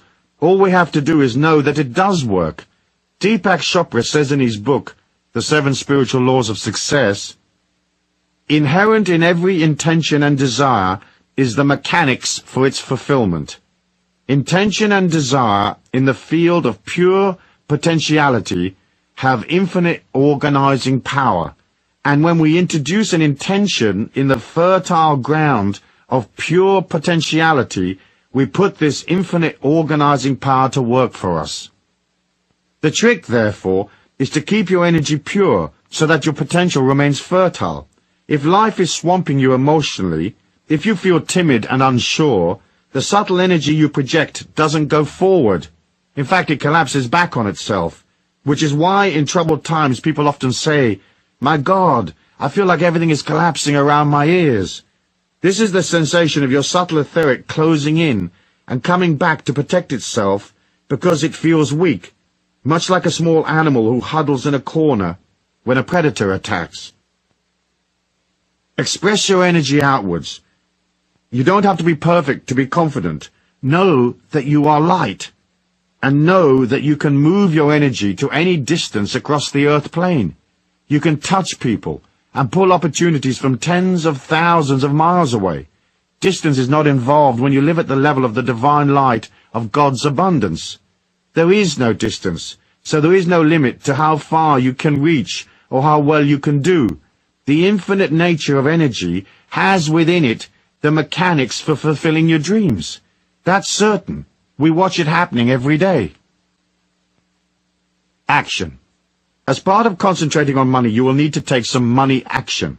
Money doesn't move of its own accord. If you drop $100 bill in the street, there it stays until somebody picks it up, or the wind blows it. Similarly, abundance involves you moving towards opportunities. It is in the act of motion that you generate energy, and as I have said previously, money and energy are the same. So each day, take one defined, concerted action which will assist you in your money-gathering activities. Plan out the deal, print the brochure, attend the conference, whatever it takes. Action, action, action. Lots of it. Meanwhile, continue to do things that help strengthen your feelings. As I said in one of my books, you can go to the most expensive hotel in town and just sit in the lobby and have coffee. But you have to move towards the thing you desire. You have to join in your feelings so that the abundant world, which you are entitled to be a part of, is not something strange to you. It is not hazy, unobtainable, or laced with negative energy. As you move towards abundance, walking in and out of expensive shops, having a coffee in the Grand Hotel, buy the financial papers, even if you don't already get them. Most stock exchanges have visitors programs, so go visit the exchange even if stocks bore you silly. Join, join, join. Become comfortable with the idea that you and abundance are not separate and different. You are money, and it is you. Gone is the hazy wave. Now comes the solid particle you manifest through concentration. You have to think in terms of the potential for abundance as a natural part of your energy, your subtle body. As you take action, it's like water going from steam to ice. Action is a manifestation of power. You have to have power in order to collect money from people. So it's vital that you now reinforce your affirmation of abundance by taking action. Taking action doesn't have to cost you anything. You can walk in a field of wheat and notice how much wheat there is, or you can walk down an expensive shopping street saying, "Wow, these clothes are really beautiful. When the time is right, I will acquire as many of them as I want. Aren't they lovely?" Take actions, any little action, for it's not necessarily one particular action that gets you the money. They all act as affirmations that you will help yourself. The real money may come from somewhere else. Via action, opportunities go from possibilities to probabilities and into reality. Then you can haul them round to the bank, clunk them on the counter and say, "Hey, this used to be a hazy wave. Now it's a check-style solid particle. Please be so good as to credit it to my account. Thanks."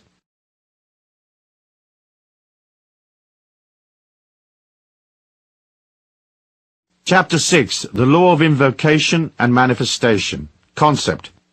First, there was the Word. Sound is a major force in the act of creation and manifestation. It's another part of the mysterious mechanism that moves our thoughts and ideas from the hazy wave state to solid reality. We have to invoke our desires, call out to the universe. We must tell it what we want, not just think about what we want. When we speak out loud, verbalizing our reality, we engage the manifestation process. Sound is a part of that which creates our individual reality. Each moment of our life we either invoke or destroy our dreams. We call upon it to become a fact, or we cancel our previous instructions. When the shamans of old called for rain and suddenly it pissed down buckets, everybody thought it was a great magic. But people didn't understand how the process works. In fact, it was only ever the power of invocation, with a little bit of help from the shaman's connection to the nature spirits. Invocation is like dealing with a mail order company. You call the clerk on the 800 line and invoke your order. Send me this, send me that. So begin to state your needs out loud as fact. For example, you might be having a coffee with a friend and you'd say, "A great financial prize is about to descend upon me." And they might ask, "How is that?" And you answer, I'm invoking what I know to be true. I know it is true because just by invoking it and believing it to be true, I transfer my idea from a hypothetical potential universe reality to this 3D reality. As I invoke, I create what I need. So decide what you want and invoke it. Don't waffle or daydream. Don't voice any maybes, uncertainties and doubt. The universe at large can't get its infinite head around wishy-washy doubt. Either something is or it isn't. Be firm, be certain, be absolutely definite. Don't say, when I get this and if I get that, then and only then will I experience my dream. Instead, invoke your dream as fact. Remember, in the realm of the infinity of energy, there is no time. Everything is eternally present. So all your dreams are a reality in some parallel universe. By invoking your dream as a given fact, you haul it from a parallel place to right here, right now, in your warm, clammy hand, to love and behold and enjoy. Coolissimo. Metaphysics. The metaphysics of invocation are hard to comprehend and explain. I can't absolutely say why it works or what the real technology behind the law is. It seems to me that as we give voice to our reality, we not only move the air, but we also move the etheric reality around us. Just as our bodies have a subtle bioelectric reality, etheric, the whole planet and the ambience around us has its own etheric body. That body may very well be connected to parallel universes wherein our hypothetical ideas and dreams exist. When we invoke, we seem to haul those ideas from hypothetical possible universes to this one right here on Mother Earth. The important thing is to believe in what you are invoking and don't voice any depreciating ideas. Keep your dreams safe. Guard its holy and sacrosanct nature by not trashing it with negative waves. Don't engage in idle chatter and thoughtless remarks. If you say this situation is a nightmare, you invoke terrible spirits to visit you at night. If you say it's dreadful, you establish fear and dread in your life. If you say something is a pain in the butt, be prepared for a hemorrhoid attack. Don't moan, and don't allow doubt and disquiet to diminish your life and its power. If you're worried about something, keep it to yourself, and don't vocalize it as fact, for that solidifies it. Work instead on the solution. Voice that solution as fact. Everything can be changed. Catherine Ponder says in her book, The Dynamic Laws of Prosperity, never underestimate the power of words. You make your world with words, as did Jehovah in the beginning. But if you do not like the world you have previously made with words of discord, lack, limitation, and hard times, you can begin building a new world of limitless good and prosperity by changing your words of command and decree. So there you have it. Invoke the word and get the abundance and happiness you are entitled to. Action. Prayer is a form of invocation, especially when we pray out loud.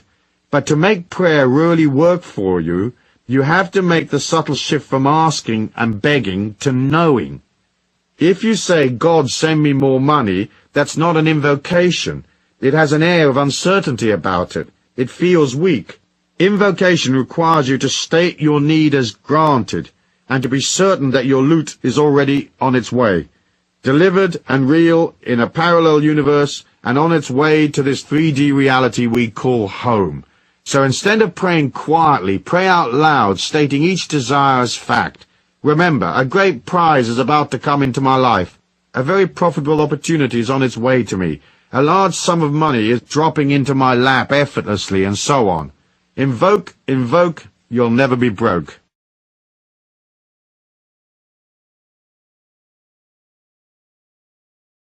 Chapter 7. The Law of Money and Ego. Concept. The function of the ego, among other things, is to concentrate on keeping you alive, and to give you an identity. The ego wants to separate you from others, so it is naturally competitive. It believes in and promotes exclusion rather than inclusion. The ego needs specialness, distance, and separation from others to feel okay, and to go beyond its fears and insecurities. The number one ego-driven force fueling the planet, other than sex, is money. Money is a symbol of importance, and feeling important allows the ego to believe itself distant from other people. When there is distance, the physical body of the person in which the ego dwells can be observed. As I said in Law 5, at a subatomic level our reality exists in a hazy state. It's nowhere and everywhere. It's only when you observe something that it becomes solid. So the ego likes to establish observers. It's one of the ways the ego controls you, keeping you edgy and stiff and in prison, brainwashed into accepting its ideas. It's difficult for most to understand how that stiffness and fear causes them to miss opportunities. Unravel the baggage, shift your mind about the need for importance and specialness, and suddenly you are free. After all, what you really need is a happy, liberated, creative life.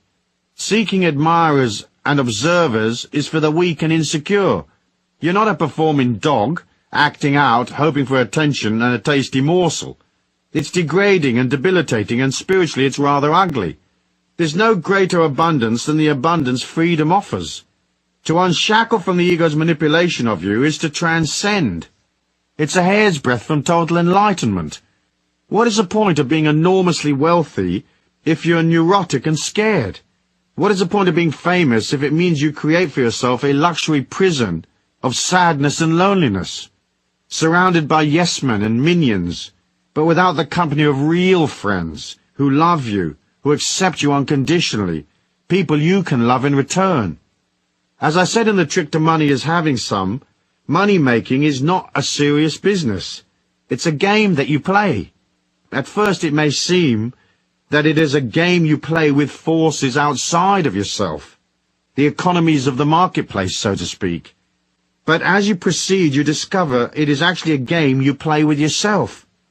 Detaching from the seriousness of money involves moving from ego-oriented ideas to a spiritual comprehension of money. Once you are no longer separate from the rest of the world, and you've joined the infinite self within, you're back in the divine light that connects us all. You see the evolution of the earth plane as a combined evolution of all the souls upon it. So rather than grabbing and pulling to make your assets and valuables separate from everybody else's, you realize you are a part of everything, and everything is a part of you, which means, of course, that everybody's money and wealth becomes your money and wealth. This helps you enormously, because it opens you up to the possibility of receiving large amounts of other people's money without having to actually do any work. Like winning a lottery, finding money in the street, coming upon a fantastic money-making opportunity or whatever. Poverty is established by the separation the ego creates. It is the root of poverty consciousness, if you like. By becoming a part of all things, you create an abundance consciousness. Seriousness is a disease of the ego. Life isn't really serious. It's just a short journey. Yes, there may be pain, anguish, and other negative emotions in your life, but those negative emotions are generated by contradictions of the ego. The ego wants life to go one way, and circumstances come along and contradict it. Our journey on this earth plane, when viewed in its spiritual context, is a completely positive experience. Seriousness warps your life and disconnects you from your childlike self. The creative power inside of you is childlike, and creativity equals money. If you deny yourself access to the child within because you're too serious, you also block your connection to the divine light and your feminine self. Every creator who's any good uses their feminine side to create with. Whether a scientist working on a hunch, a painter working on the interplay of colors, or a musician dealing with the juxtaposition of notes and chords, the feminine principles are soft, and they appeal to human feeling. In fact, creativity is the only evidence left of our societies once they've come and gone. We don't remember the businessmen of Rome, or the various generals that fought the Trojan Wars. Even the kings and queens of old are fairly uninteresting. What we value is the art, the architecture, the feelings of bygone societies, what they believed in, what they did, the art they left behind, the Colosseum, Versailles, paintings, books. Those are the things that have meaning, and so they last. We remember the yin, because it is through the yin and softness that the God force is expressed. So if you're a little too serious, lighten up, dude. Try to make light of life. Embrace its childlike beauty. Being too grown up is a serious and painful experience. Don't mess with it too much. Metaphysics. The metaphysics of money and ego are simple to understand. You are an oscillation of energy, a feeling. If having and not having money is linked to your ego's perception of itself and your overall perception of your self-worth, your emotions will be on a roller coaster, and that will affect your subtle body. When things go wrong, the check bounces, money's not flowing, your energy will drop. You'll feel defeated, weaker, and less than before. If you're locked into the ego's perception of life and things go wrong, it can make you unwell. Somehow you have to come to the metaphysical truth of your divine specialness. This is not a specialness that you poke in people's faces, but a silent specialness. It is the act of accepting the infinite beauty within you. Then the ups and downs of money are irrelevant. To get to that point of view is not an overnight process for many, because everything we ever hear tells us how important status is and how lacking we are. All advertising is there to remind you of what you haven't got. Its function is to stimulate the desire by subtly showing you an inadequacy. Often advertising uses subliminal fear mechanisms. You don't want to be fat, do you? And therefore rejected by others. So buy these special foods. You don't want wrinkles, do you? And therefore be lonely and unloved. Rub this useless cream on your face. You want admirers, don't you? Buy this glitzy car that will fall apart in 2 years. Advertising also stimulates debt. Debt is a form of leaning. A bit of debt, manageable debt, is okay. Lots of debt topples you over. It takes you into fear and negative emotion, which affects your etheric energy. Once the etheric starts to wobble, you have less protection from outside forces and psychic intrusion, and you may experience even more fear, get depressed and so forth. The way the government and the media play to the ego is an insidious control trip. It's designed to make you a prisoner. The only defense you have against TikTok's bombardment of you is to detach.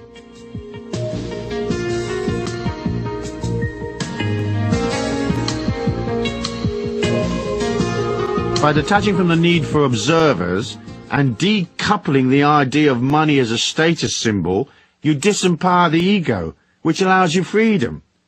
You can just be you and free. Yes, you can have aspirations, dreams and desires, but they shouldn't be obsessive.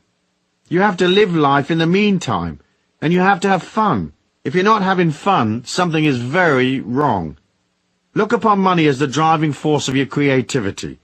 See it as solidified love, and don't use it as a security device.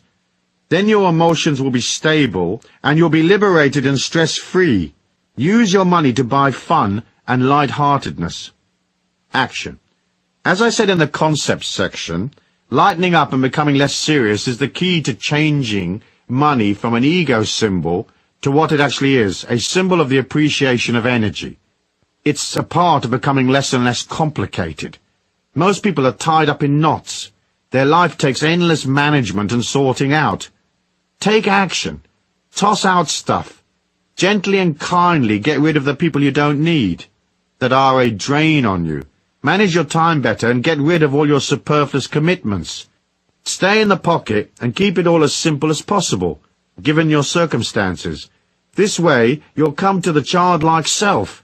When you find that inner child, parent it, nurture it, look after it. That action of itself will grant you all the security you will ever need. You can never reconcile your life unless you rediscover that inner child and learn to keep it happy. So go to a toy store and buy yourself some games, play in the rain, roll in the mud, or whack your face in a cream pie. I was in a la-di-da restaurant in San Francisco with my ex-wife, my little boy and some kids and a bunch of relatives and friends. It was a very expensive restaurant, extremes of la-di-da with lots of very serious, important people, dining in whispers, having dull dinners. At the end of the meal, I ordered a bunch of gooey meringue pies. It wasn't on the menu, so the chef had to make them up specially for us. The maitre d' ceremoniously brought the pies out and placed them in front of each of us. We were 10 at the table. We waited for a second or two, staring at the pies with glee, and then on the count of 3, each of us at the table picked up our pie and whacked it in the face of the person sitting to our left. We all gave and we all received. The children went ballistic, laughing their heads off. We fell to the floor in hysterics. We couldn't contain ourselves. The maitre d' was shocked.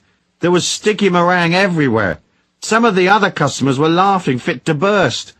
Others were absolutely appalled, and they'd probably have never gone back to the restaurant again. The sugar in the meringue stings your eyes a bit, but boy, did we have fun. If you've never done something like this, try it. Being light-hearted is angelic, and being angelic is being infinite.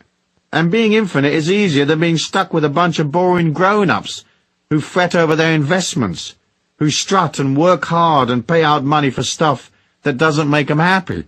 If you're suffering from negative emotions or pain, internalize it and work on it on your own. Do not project it onto others. You have to be responsible and own your own pain. Sure, you can talk about it to a therapist, or you can share your troubles with a friend, but in the end, you are your pain. It's personal to you. You don't have the right to project it on others, leaking anger and disquiet, spoiling their energy by dolloping your stuff upon them. That's bad karma, as is manipulation, vengeance, and nastiness. As a part of setting you free and liberating yourself from fear, don't bother to push and shove and compete with others. If they need to be hot shots, let them. If they need to prove how clever they are, let them. Act simple and just listen. It's a good discipline. If they need to be first, step aside. Let them pass. The sun will rise exactly the same time for everyone in the neighborhood, no matter who rushes ahead or who ambles along at peace with himself or herself. It's the belief you have to compete that creates lack, and the fear of lack. Once you raise your energy, you don't need to compete. Once you don't need to compete, you're no longer scared. When you're no longer scared, you resonate a stronger energy. More people show up, and you can bill them all the more. These laws of money are so simple.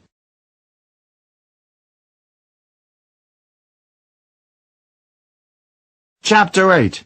The Law of Giving and Receiving. Concept. People get confused about giving and receiving because they wonder how much they should give in order to receive. Sometimes they wonder if they are receiving a fair share. But the concept is easy once you look at it from the point of view of emotion and not money or chattels. The way to ensure that you will always have enough is to forget about the money and concentrate instead on giving of yourself emotionally. That is, supporting people, putting out energy, being there for others. People are scared and insecure, and they need emotional support. They need protection. It costs you nothing to give it to them.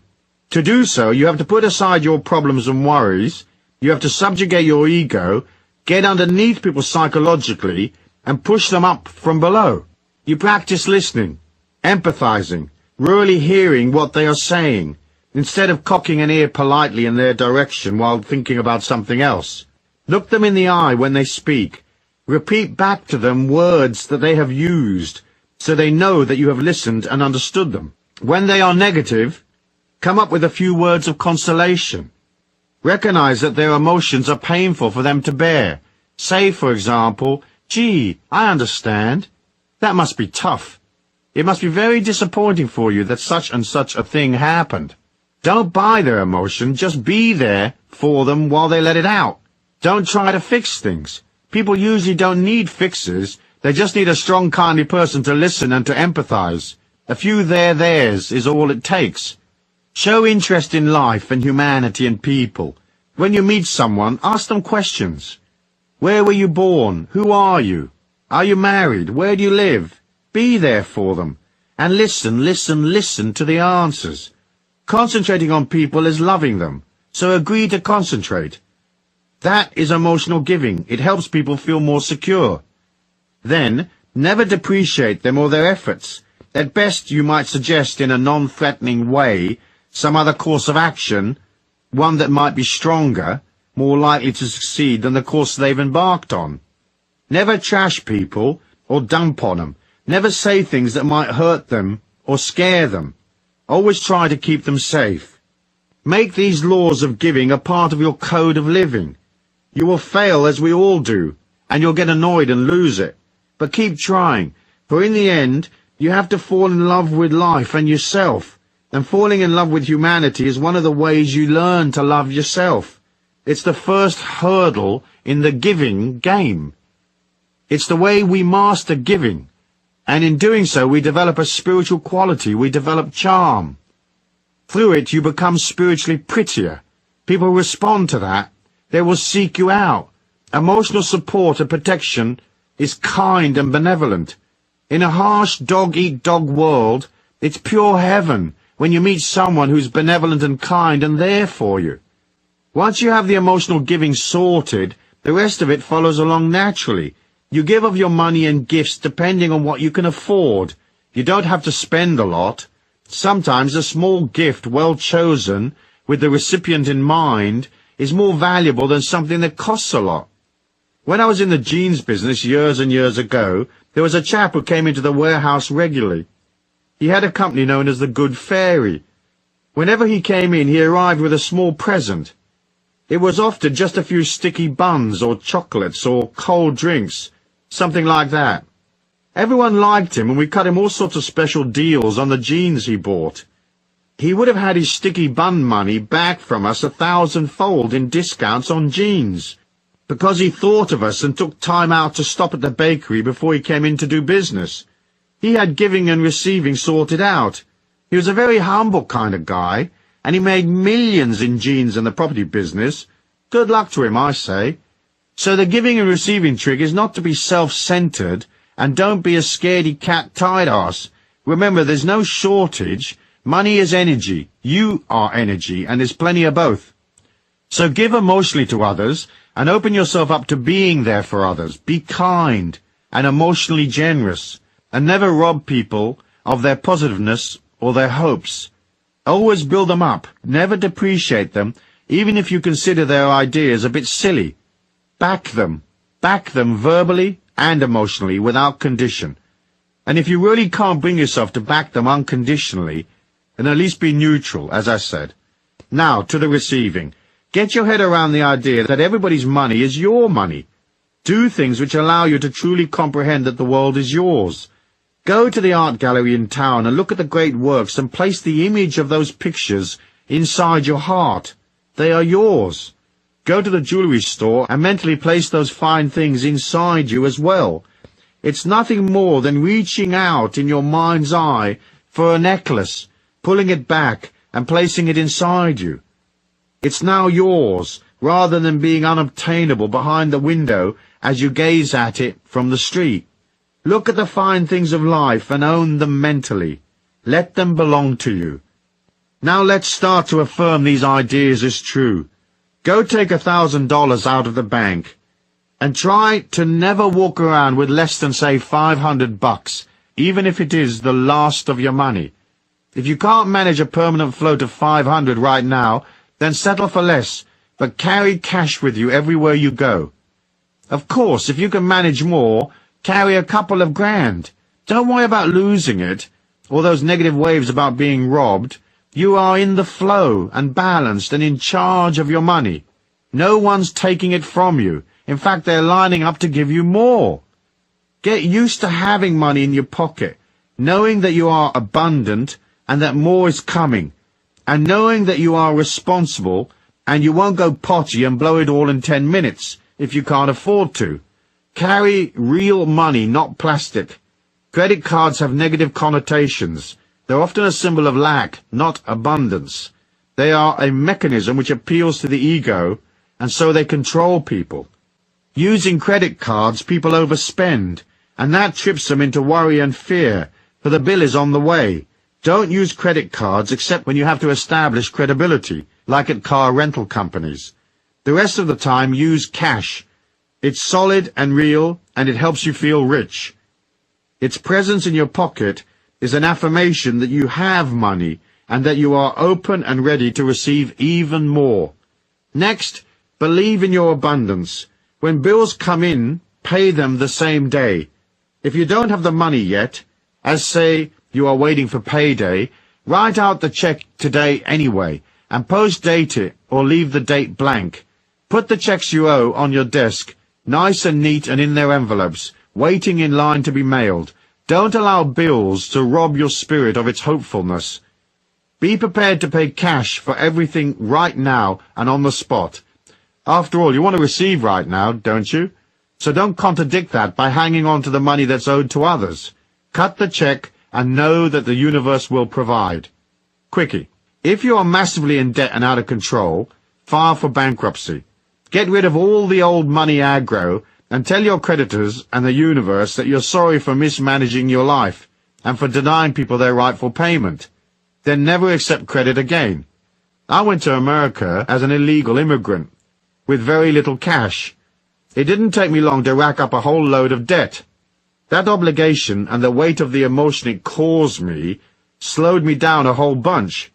One day I decided to sell everything and pay off large chunks of my debt, even though it would leave me with no assets in hand.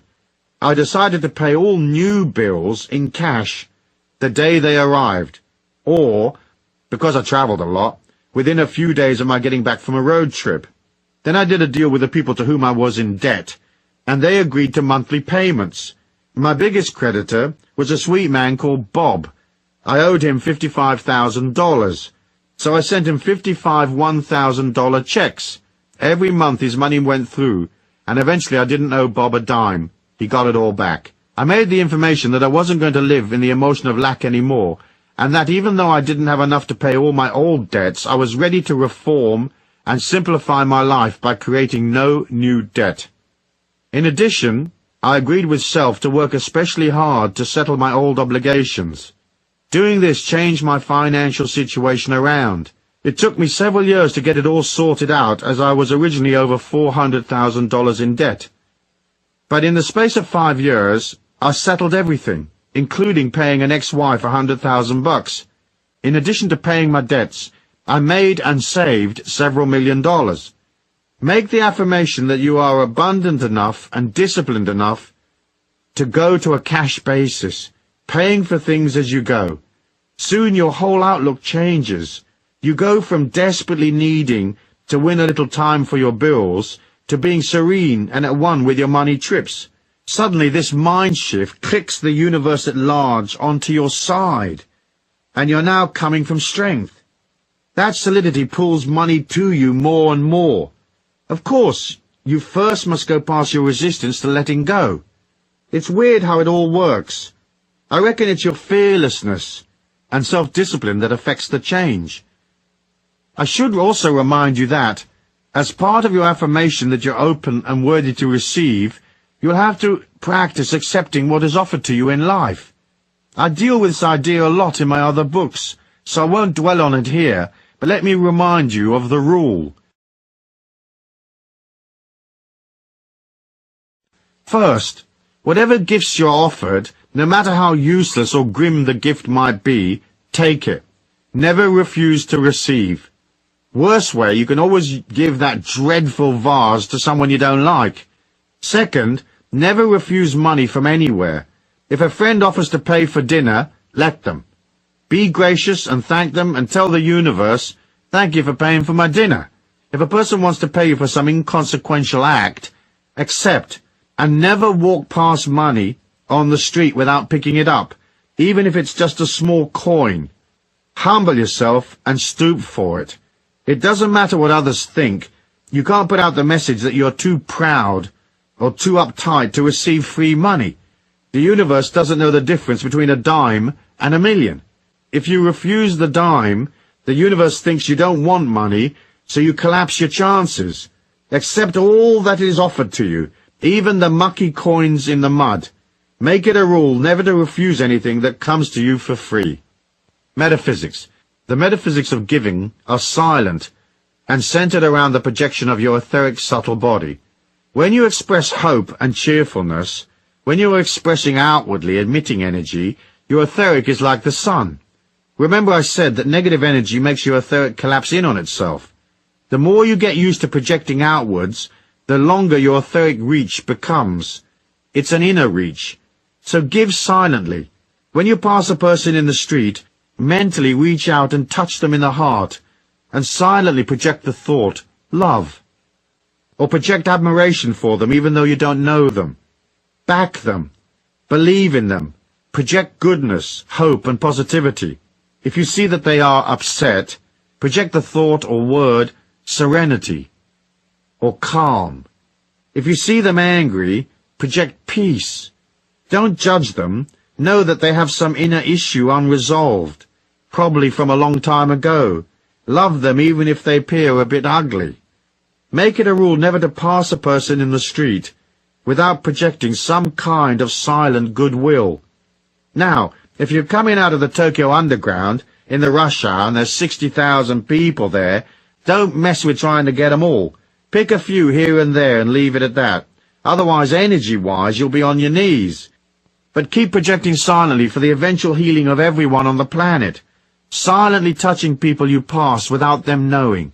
Like angels touch us in our sleep, without us being aware of their presence. That's the metaphysical giving sorted. Let the receiving come in from the inner worlds. As you displace energy out from yourself out into our external 3D world, in a positive silent way, you automatically pull more from elsewhere in the inner worlds. It comes to you as you project out. It also comes to you in the night while you sleep. The energy coming in is pure spiritual light, and so you will feel more energetic, or will have more stamina. Sometimes the light comes to you containing information. A thought goes off in your head, and suddenly you realize you need to buy $100,000 worth of aluminum futures, and so you act on that intuition and you buy them. Eventually everyone else decides intellectually that aluminum is a good thing, and the price goes up, and you got the inside tip weeks ago. You cleared your position, and you're at the beach projecting the word, relax, to the vacationers who pass by, healing them bit by bit, one at a time. In the world where most everyone projects uncertainty, some make a living of projecting fear, and governments have whole ministries devoted to sustaining fear, it's a cool little whiz that knows how to turn his or her energy the other way and give out security. It makes you different, silently different. The energy builds over time, I promise. Action. One of the best actions you can perform in relation to giving and receiving is to keep a gratitude book. I understand Oprah Winfrey recently picked up on this idea and she's been talking about it on TV. I haven't seen the show, but here's the technique in case you don't know it. You keep a journal of all the things you are grateful for. You write in it every day as a discipline. Oprah suggests 5 things each day. It's a way of pulling abundance to you. In the act of being grateful, you are acknowledging your abundance. The fact that you have to take, say, 5 minutes to write your journal each day means you are observing your blessings, so you make them more real. Your mind projects more satisfaction and less lack, and so more good things come to you.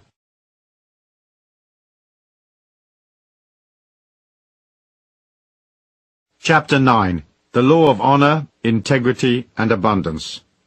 Concept. Talking about honor is tricky. It doesn't take much to come off as a righteous Pratimus Maximus of extreme pomposity and silliness. Here goes, I'll do my best and I'll keep it short. When you separate from your body and look back at your life, nothing will have disappeared. I've been in those worlds via the trance state, and the OBE, the out-of-body experience, and the near-death tube. And what I tell you is correct. Though each one experiences their life's overview slightly differently. You won't want to look at stuff if it is gruesome. If your life has been one of manipulation, inflicting terror, nastiness, rip-offs and so forth, the moment of your spiritual overview is going to be an extremely painful experience, unless of course you change things now. You can metaphysically and spiritually rewrite your history by seeing your mistakes as lessons, understanding that the God force is full of compassion, and realizing that each of us falls into the dark through our weaknesses and fears. In addition, the people who have been affected by any darkness you projected had a metaphysical responsibility. They must have projected or sustained their own negative energy for you to show up. Or at least they must have had options and they didn't take them. Of course, in the case of children who are abused, They don't have options because they're born into negative situations. If darkness has been a part of your life, you can perform a spiritual overview and healing while alive. First, you have to ponder your dark side and agree to let it come out, as it is usually repressed deep within. Then, when you're ready, take yourself off for a couple of days on your own, someplace remote and quiet, stay in silence and fast, meditate and pray. Allow the impact of your acts to come upon you, and once you've looked at that, all you have to do is own it. That is, you will have to see how you were responsible. Owning it is accepting that you inflicted the pain on others, and you have to see how it must have felt for them as they became scared or sad because of your actions. Perhaps you killed them off because they lost hope, or perhaps they died not because you killed them literally, but because you stressed them out so much they passed away from other maladies. You use your 2 or 3 day quiet period to look at your dark side, to process and acknowledge your hatred and antagonisms. You agree to come to an act of contrition and to atone. Contrition and atonement sound serious and biblical. One imagines balls of fire cast down from above while Sodom and Gomorrah burn in the distance.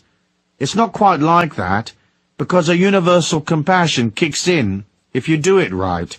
Contrition is feeling sorry for your stuff-ups and owning them, and atonement is doing something about them. We all have darkness inside of us, so you don't have to feel especially guilty. Yet you can't get to the light without passing through the dark. The idea that you can escape it completely by just being positive is metaphysically unsophisticated. You can certainly avoid it for a bit, building light and energy as you go, but in the end it is always there. You have to tackle it one day. Rudolf Steiner called it the guardian of the threshold. I always imagined the guardian as a monster on your path, who knew all of your weaknesses and could play upon them. It would eat you if you didn't have the courage to face it. Even the most saintly person has a dark side. If they say they don't, they're a saintly person with quite a lot of BS and denial, and that of itself can be dark. Even Jesus had his 40 days in the desert, processing his shadow side, being tempted and so forth. As your energy grows and grows, and as you become more and more light, you have to come to honor and integrity. For the expanding light within you attracts the dark forces that hang around looking for weaknesses, looking for ways to use to their own ends the power you are creating. Now, people usually believe they have no dark side, or that they have already processed it, but that is not often the case. Many have simply repressed their dark side deep within so it's not obvious. Simultaneously with this process, you'll want to be 100% correct in your future dealings with people, so all your future financial dealings must be honorable. You will have to be completely fair and honest and 100% correct with people. Next, you have to have honor in your feelings. That means living in the truth and expressing that truth and not being covert. We are trained as children to use covert ways to get what we want, and so we don't see it as dishonest. But it is. Our world is very dishonest, and our leaders encourage dishonesty by setting bad examples, by lying, by being corrupt, by using a political sleight of hand to sustain power. People come to believe that being dishonest, covert, sneaky and manipulative is normal. It's not. It's very dark. Being on a power trip is also dark. That power may come from your physical strength, or it might be a financial, political, or military power.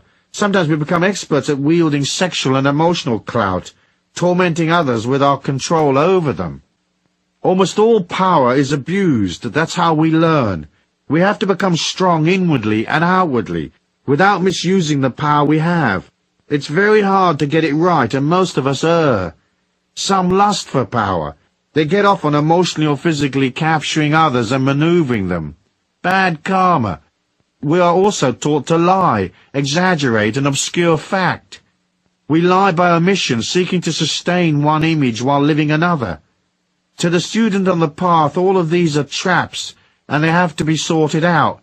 For when you lie, it is to yourself. When you cheat, the same. When you manipulate, you create a prison for yourself as well as your victims. In the end, everything you do is to yourself. There's only the oneness, so all acts are self-infliction.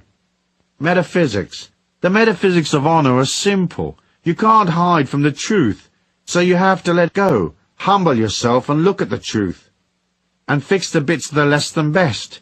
Each of us has fear, hatred, and antagonism. Each of us cheats emotionally, financially, or sexually. We each have our transgressions. You rewrite your history by looking at that. Perhaps it may result in you suffering a dark night of the soul, but it will pass as you grant yourself forgiveness. Gradually, the power of the infinity within you bathes you in a new light, and you're made whole. In this way, you complete your act of contrition. Action.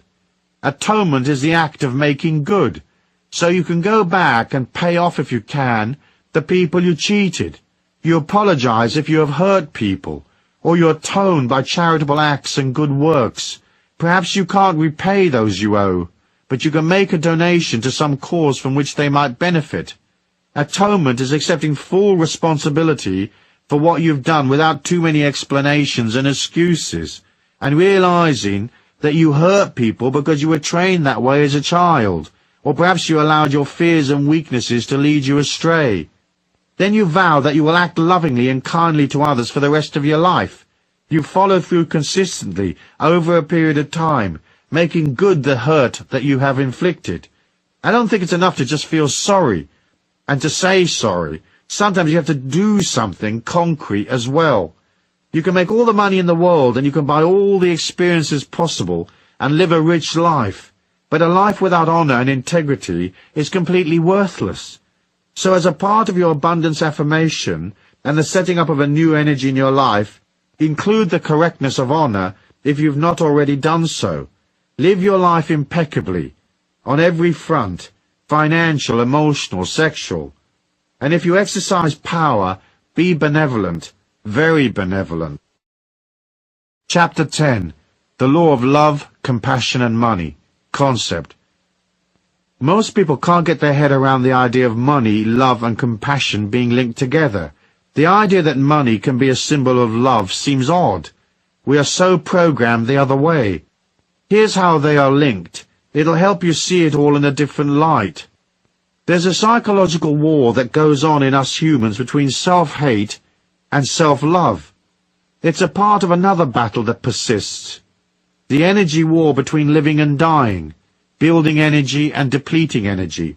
The two issues are wrapped up with abundance and love, and they can very dramatically affect your ability to earn money and pull abundance to you. Here's the concept. You start pre-birth as an infinite spirit in a spiritual dimension. There, the spiritual memory of what you are is eternal, and so you have existed in some form or another since the beginning of time. Suddenly, the spirit energy that is the real you finds itself inside a little body, trapped there for life, collecting new experiences. The act of coming into the body is one of descending, leaving the magnificence of a domain of spiritual light and entering into solidity and restriction, physical restriction, and emotional difficulties, the restriction of a dysfunctional family maybe, poverty, disability, whatever. It's a sacred and humbling act to accept such a learning experience. It's an act of love, for the restriction will force a consolidation of energy. It will force that spiritual energy to go from hazy wave to a solid particle body, and it will have to take on psychological impediments which will help it learn what it is like to be a human. Those impedimenta are not real to your spirit identity. They are borrowed from others who have lived before. They were part of the global mindset at the time of your birth, and so they are imposed upon the spirit. They really don't belong. The spiritual infinity within you can't be shamed, dysfunctional, unwell, hurt or injured, for it is a spark of the Christ consciousness. People often wonder why a God that is all love and compassion can allow pain and suffering. But it's easy to see that the spirit, the one you actually are, doesn't do any pain and suffering. It remains always in a state of grace, a state of complete positiveness, even if it is collecting painful memories which the ego experiences. At the time a child becomes a mature being, it has downloaded the negative waves of its culture and the global mind, the collective mind, if you like. Your job then is to work your way out of that and return to the real you, that spark of the Christ consciousness within. That's the seminar, transmuting the negative into compassion and love. In other words, you are busy recreating your spiritual identity here in our slowish particle 3D world. We start with shame. Early in our childhood, we are shamed when people shout at us, get angry, admonish us for not using the potty correctly, whatever. Later we are shamed intellectually as being stupid, or our actions and decisions are invalidated. Then perhaps sexual shame kicks in, as we discover we're not pleasing to other humans as a sexual partner, or we're very pleasing, and we're used by others. Sometimes sexual abuse is forced upon us in childhood. It's all very difficult stuff, this little seminar called life. Psychological shame kicks in as we deal with the peer pressure of our teenage years. You have to be like this to be cool, and if you aren't following the herd, you're ostracized. We are shamed into conformity, even if the conformity is one of hooliganism and drugs. There's a conformity in rebellion and the counterculture as there is in TikTok. Now we're doing serious amounts of confusion and pain, and we probably hate ourselves. We want to be something else. At times in our dreams we remember we are an eternal spirit, but it's a distant memory. Right now we are a human who is insecure and hates themselves and is in various degrees of pain and anguish. On top of all this, there is the other issue, that of living and dying, high energy and low energy. We have to fight our way out of these fears and restrictions and return to our spiritual identity. First, it's a love of self, not a narcissistic, egotistical love of self, but more a physical, emotional, psychological and spiritual respect for self. Can we love ourselves in spite of all we've been told, all the personal defeats we've suffered, the shape of our face, our lack of ability or whatever? That's the journey. Initially the answer is usually no. Self-hate kicks in. We anesthetize the pain via drugs, sex and illusions of power, or we use overwork and alcohol to blot it all out, succumbing to our addictions. We feel that if only things were different, if only we had more money, if only we had a different set of conditions, if only a certain person acted in a certain way, then we would be happy. People would love us and things would be just fine. That's the story of most people's lives. Self-hate gets in the way of everything, including their money-making ability, because eventually they lose the will to fight on. There's a fine balance to the getting of money. It usually involves activity, and that activity takes you further and further from your real self. It burns energy and makes you less secure, not more secure. The security you seek is within. It comes from seeing yourself as beautiful. It comes from going through the healing we talked about in the last section. It's the act of self-love, the acceptance, detachment, and forgiveness of self. It's where you wake up and remember that you are not the spotty-faced teenager who was ridiculed and shunned. You are a powerful, eternal spirit, imbued with the Christ consciousness, and here with a mission to fulfill and lessons to learn. A spirit of infinite honor and integrity that has a connection to all the knowledge that exists. Nobody out there is perfect. We're not trying to compete in the perfection stakes.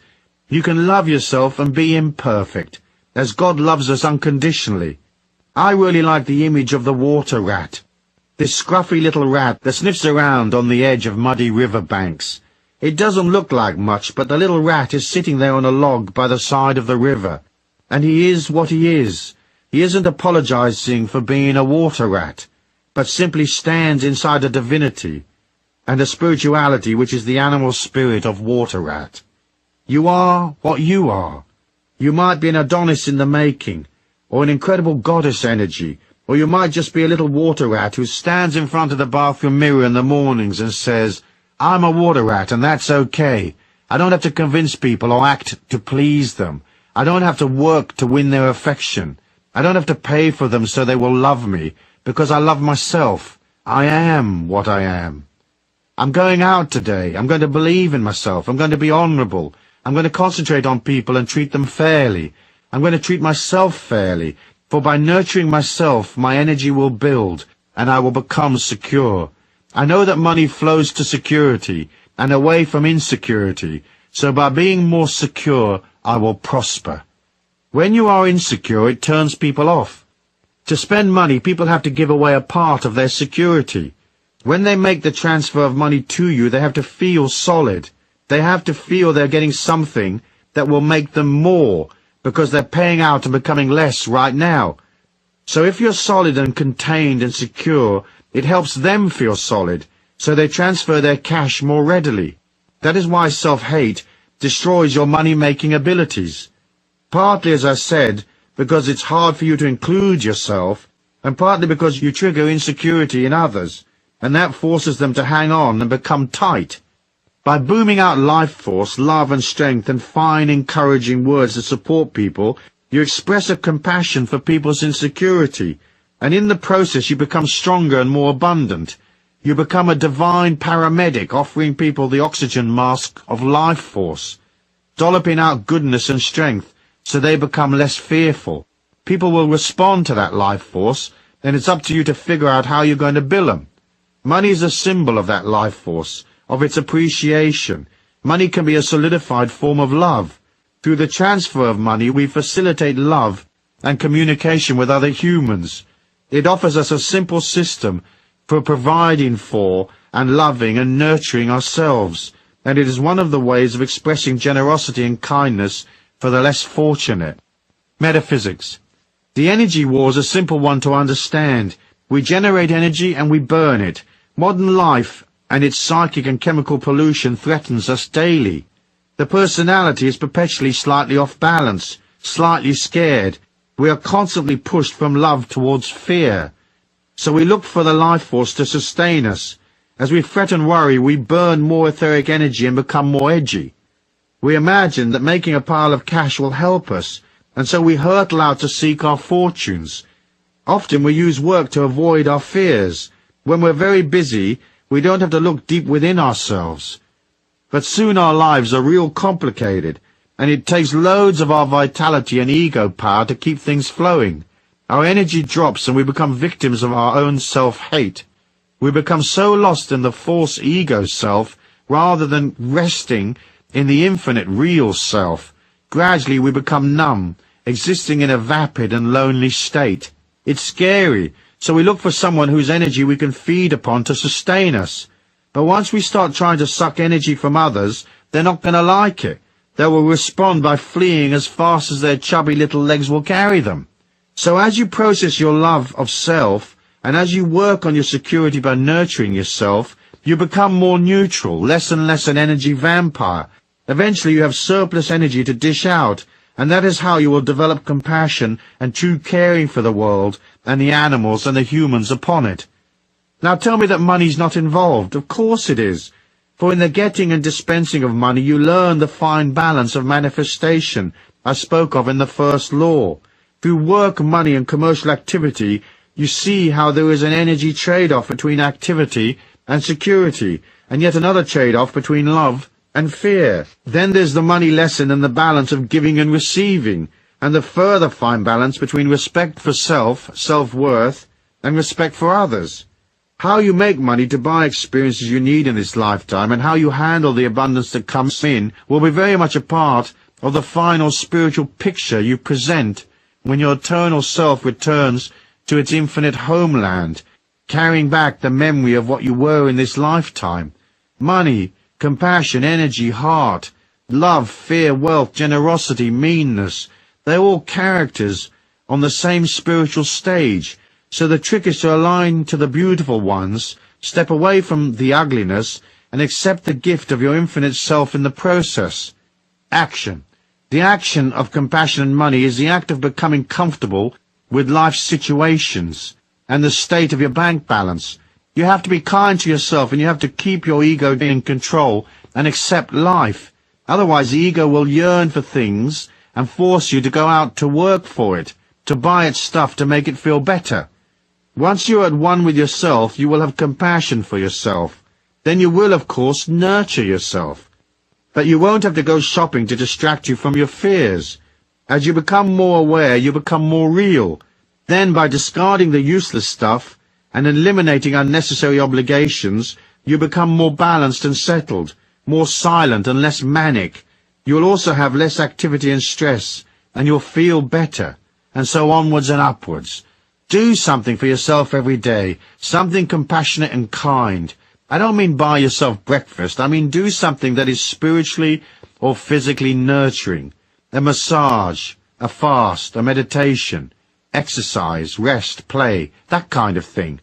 For it's in the quiet time that you see the great abundance of this life, and you'll move from the ego's disquiet to the spirit's wholeness, and you'll see that the things you worry about are often not worth the worry. In the quiet time you'll see what has real worth for you and what is just fluff and hype. Once you get real, all your energy can go towards becoming what you really need and want to become. That transformation must be a part of your story in this lifetime. Making money is not enough. You'll have to do something that has meaning. You will want to collect memories in abundant settings, but you will also want to be surrounded by love and friendship. You will want to be doing things that you want to do. Yes, that's your story. Put aside the little nitty-picky ego stuff. Start today to act, invoke, and energize the grand plan, for it is yours by right. All you have to do is agree to step up and collect. So accept yourself and believe in yourself. Look the world in the eye and say, I am what I am.